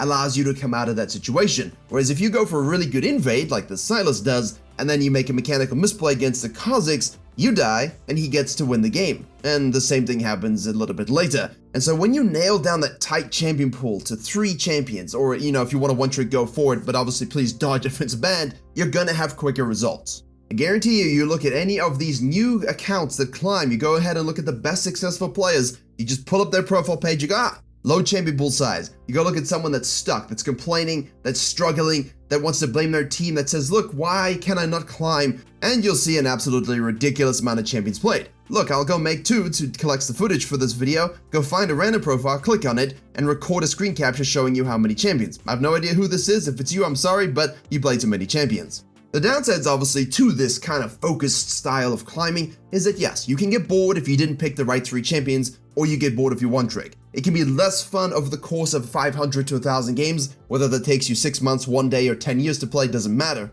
But if you don't find those champions fun, you will get bored at the repetition, but the repetition is what's going to allow you to climb better and faster. And obviously you can get tilted and more frustrated easily in those situations when you're not enjoying yourself, and maybe your champion's just a little bit weak and you have to climb a little bit more like Sisyphus than, just like a regular person running downstream playing Graves without thinking, you know what I mean? Now here's the thing about climbing in general that I think is a good principle for you guys to understand is that you always play catch up. The first time you get Challenger, the first time you get Master Tier, the first time you get Diamond or Platinum or Silver, you are playing catch up against players who have been there for a bit longer. They've been playing more. Now in theory, you think you are the same rank as them. That's not exactly true. They have experience, gameplay, knowledge, they understand the rank that they're in, and they're stable. What they have not done is gotten good enough to actually climb out of it, but they've proven that they belong. What happens when you first get there is you just got a good streak, you put it all together. But staying there and getting there are totally different things. So in theory, you have to catch up with that unless, of course, you are subscribed to the Virkayu.gg school of thought and maybe you just have the great knowledge and you'll climb right through it very quickly. But that is way harder to do when you're spreading yourself across many champions and many roles. So junglers, focus the hell down. And I was gonna say, top laners stay in your lane, but honestly, top laners, mid laners, supports, I honestly think you could leave your lanes a lot more and you probably just climb a lot more that way, So once you've nailed this down, understand that concept. What also becomes an issue is free time. People at the top of the ladder play thousands of games of League, and obviously a lot of us have jobs, schools, girlfriends, boyfriends, wives, dogs, cats, goldfish, lingering bacterial infections we need to take care of. Or in Dude's case, he's got a knock on the door of someone who keeps drilling at 10 PM and 6 AM on the wall. That takes a lot of energy and time. But when you do have the time, use it well. So it doesn't matter if you can get it 3 games a week, 3 games a day, 5 games a month. Doesn't matter. If you lock down your champion pool and you play with this direct purpose, you will have success. Now, one last thing before we talk about champion pools is that you have to understand that most other people will main a champion or two, get really good at those, and if you're just stuck at okay with like 5 champions, they're really great at 2. So if you get into champion select and someone instantly locks in, Bel'Veth jungle in the enemy team, and then you're like, well, I play 5 champions, I think this one's great against Bel'Veth. But they're a 1 trick or 2 trick, and you're a guy who's like a 5 trick, and you're not really nearly as good at any of your champions as they are at Bel'Veth, guess what? You're going to be eviscerated. And as much as people can, mock my champions, the game is competitive. This is what people do, and that's why I can beat a 200 LP Bel'Veth jungler with Kai'Sa jungle, because I actually know Kai'Sa very well. I don't just play it a little bit and be like, yeah, I can play Bel'Veth, with Kai'Sa. You can't, it's terrible, but I know the limits. So how do we achieve the goal we want? By nailing down our champion pool in the right way. Well, first you have to understand that there's one tricking, there's meta, and there's just main roles where you customize your own little champion niche, and you hopefully don't have them be too weak against the meta, or too strong where they're picked and banned away. And again, even if you play meta, even if you play the custom champion pool, what happens is when you add 3 to them, you become masters of them, and you have to go ahead and learn another one. I've made videos on how you can learn champions, I'll leave one below, but ideally then you can substitute one of those out, bring a new one in, and every year, as long as you bring a new one into your meta, or your custom champion pool with a main role, or you even replace your 1 trick, every year you're cycling in a new champion. And over like a few seasons, you'll end up with an actual champion pool that's really, really damn good of like 6 to 10 champions. So you start off with 3 and you kind of use 3 for 75% of your games, but you can always substitute one in and out based upon which you feel is better against the meta. So this is not only a short-term strategy to climb faster, it's also a long-term strategy to climb faster. Now we need to understand how these 3 types work, the pros and cons, and ultimately champion pools are the cornerstone of a player's personality, of your versatility as well as your adaptability. One tricking makes you go deep into the mastery of a single champion, understanding its mechanics, the matchup, the one-way perspective. On the flip side, maining more than one champion can offer a more broad perspective of the game, making you a better player and allowing you to thrive in diverse situations while still mastering your selected champions. So in essence, what I'm saying is when you're playing a meta pool or a custom pool, take the mentality of a 1 trick to those champions. Because you're spreading it out, obviously you're not going to have the same depth as quickly, but you will still master your champions pretty quickly. The downside of meta pools is that something can be nerfed really quickly, you don't get to master fast enough, now it's gone, you have to replace it. So you're constantly doing this roller coaster. You're being offset by the power of the champion based upon Riot's decision making. So you don't need to be as good at your champion when you play a meta pool than you do when you make a custom pool or a 1 trick pool. For example, people tell me, hey, you can't first pick Mundo jungle, Zyra jungle. And I'm like, yeah, I don't care. I know how to play it into literally every single composition and how to make it work with our composition. That's because I 1-tricked them, in essence, to become damn good at them and added them into my custom pool. Meta champion pools will not have that. And that is my personal advice. When you make your custom pool of your 3 champions that have some sort of synergy, which we'll go over in a second, make sure you play them as if you are 1-tricking them. You just blind pick them in every scenario, you spam them, and when they get banned or picked away, you pick another one, you do the same thing. It'll be a little rougher for the first month or 2 compared to a meta champion pool, but when you come out at the end, it will be stronger. And obviously the meta champion pool people won't need to know their champions as well because they will just be better in the game. They will have better itemization, better stats, better suitability to what the game is. And so the first and foremost question you must ask yourself is, what do you enjoy? What are you good at? Identify what aspects of your personality enjoys a champion's design, their aesthetics. If you're meta, you just need to understand, what are you good at and what suits your playstyle, and you don't need that personal preference nonsense. Do you like tanks, mages, ADCs? Do you like playing fighters? Do you like kiting, 1v1s, 3v5s, team fights? Do you like CSing, jungle tracking, pressing E-shields like an Ivern? Do you like lane ganking? Do you hate lane ganking? Do you like only objectives and hate champions? Again, I will have the video linking to this, how you choose your champion below, but please understand that you should know at this point which styles do I like. Now, it's okay to have one of each and have like 3 different styles. It's also great to double down on a style. So for example, you should ask the next question, how do you want to play the game? Do you want to scale, play strong early, split push, team fight? Think about that. Roaming, not roaming? And again, yes, this works for junglers. So in theory, let's just say you picked Xin Zhao because you love spears, and then you wanted to maintain that style no matter what you played, and you wanted to add another 2. Well, obviously we need something that's great early,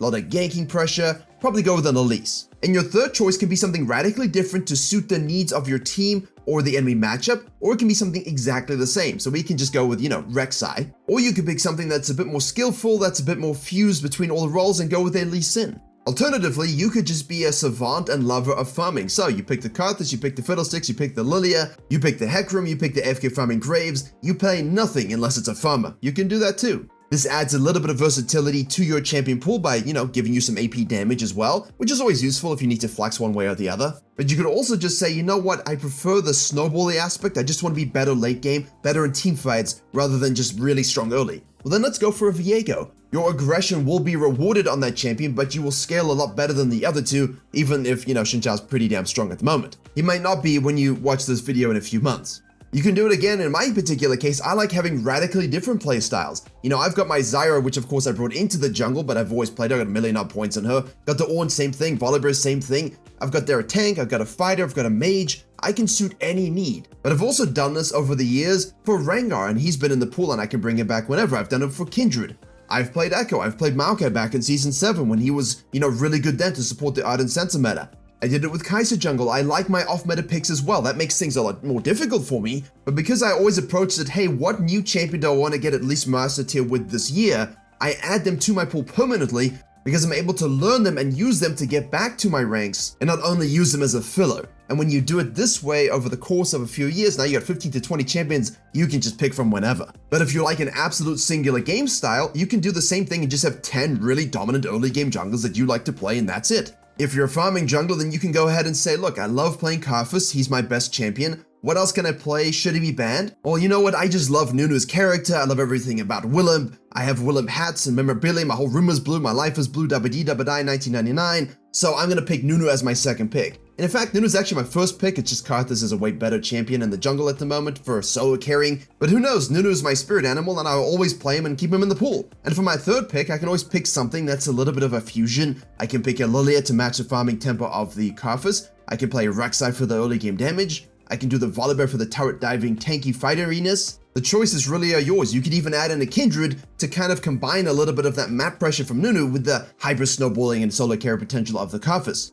So what all of those examples have in common is that we are thinking about the transfer of skills. Now there's a one-to-one transfer of skills, like only ganking junglers, only farming junglers, only snowballing top laners, only tank top laners, only enchanted supports. And that's great because you will always understand how to play those particular roles as you select those champions. So the rationale here is it's better to pick one backup champion that's very, very similar in playstyle, and your third one can be the one that's a little bit different. That's a good core understanding to use. As long as you like their kit and you like the thematic and you like the way they play, that will never ever steer you wrong. But as you've seen from some of these examples, like my ridiculous one that's all kinds of different star types, there's also different philosophies too, but that is more difficult, and that's only if you truly like playing different roles. If you just absolutely love playing ganking junglers and you're the best at them, don't even add a farming jungler to your pool. Sure, it'll make you better in the long run, but will it help you climb it? Do you even enjoy it? So remember, as you strive to climb in Season 14, ideate, reflect, and think about which 3 champions you want to come with you on the ride. Know which ones you can use in the off-roll situation as well. If you get filled another role, what are you going to use? Maybe on that off-roll, you could just have 2 champions as a backup. You don't have to be supreme with them, but just know that you have to lock them in and play when you can't dodge. Pick something with a similar philosophy, something easy that you can play. Don't pick something left field. Like if you're an early game jungler and you're full top lane, don't just pick Malphite tanking. You don't know how to tank, you're not very good at it maybe, so why waste your time and others? If you're one trick, you know what to do. Have your backup one trick or dodge. And if you're a meta champion pool player, well, I hope your champion stays as strong as possible and you don't have to swap them out too much, but as always, be ready to do so. And that's where you need to stay on top of how to play your champion and how to play jungle in general. And for that, this video will guide you truly to becoming a god.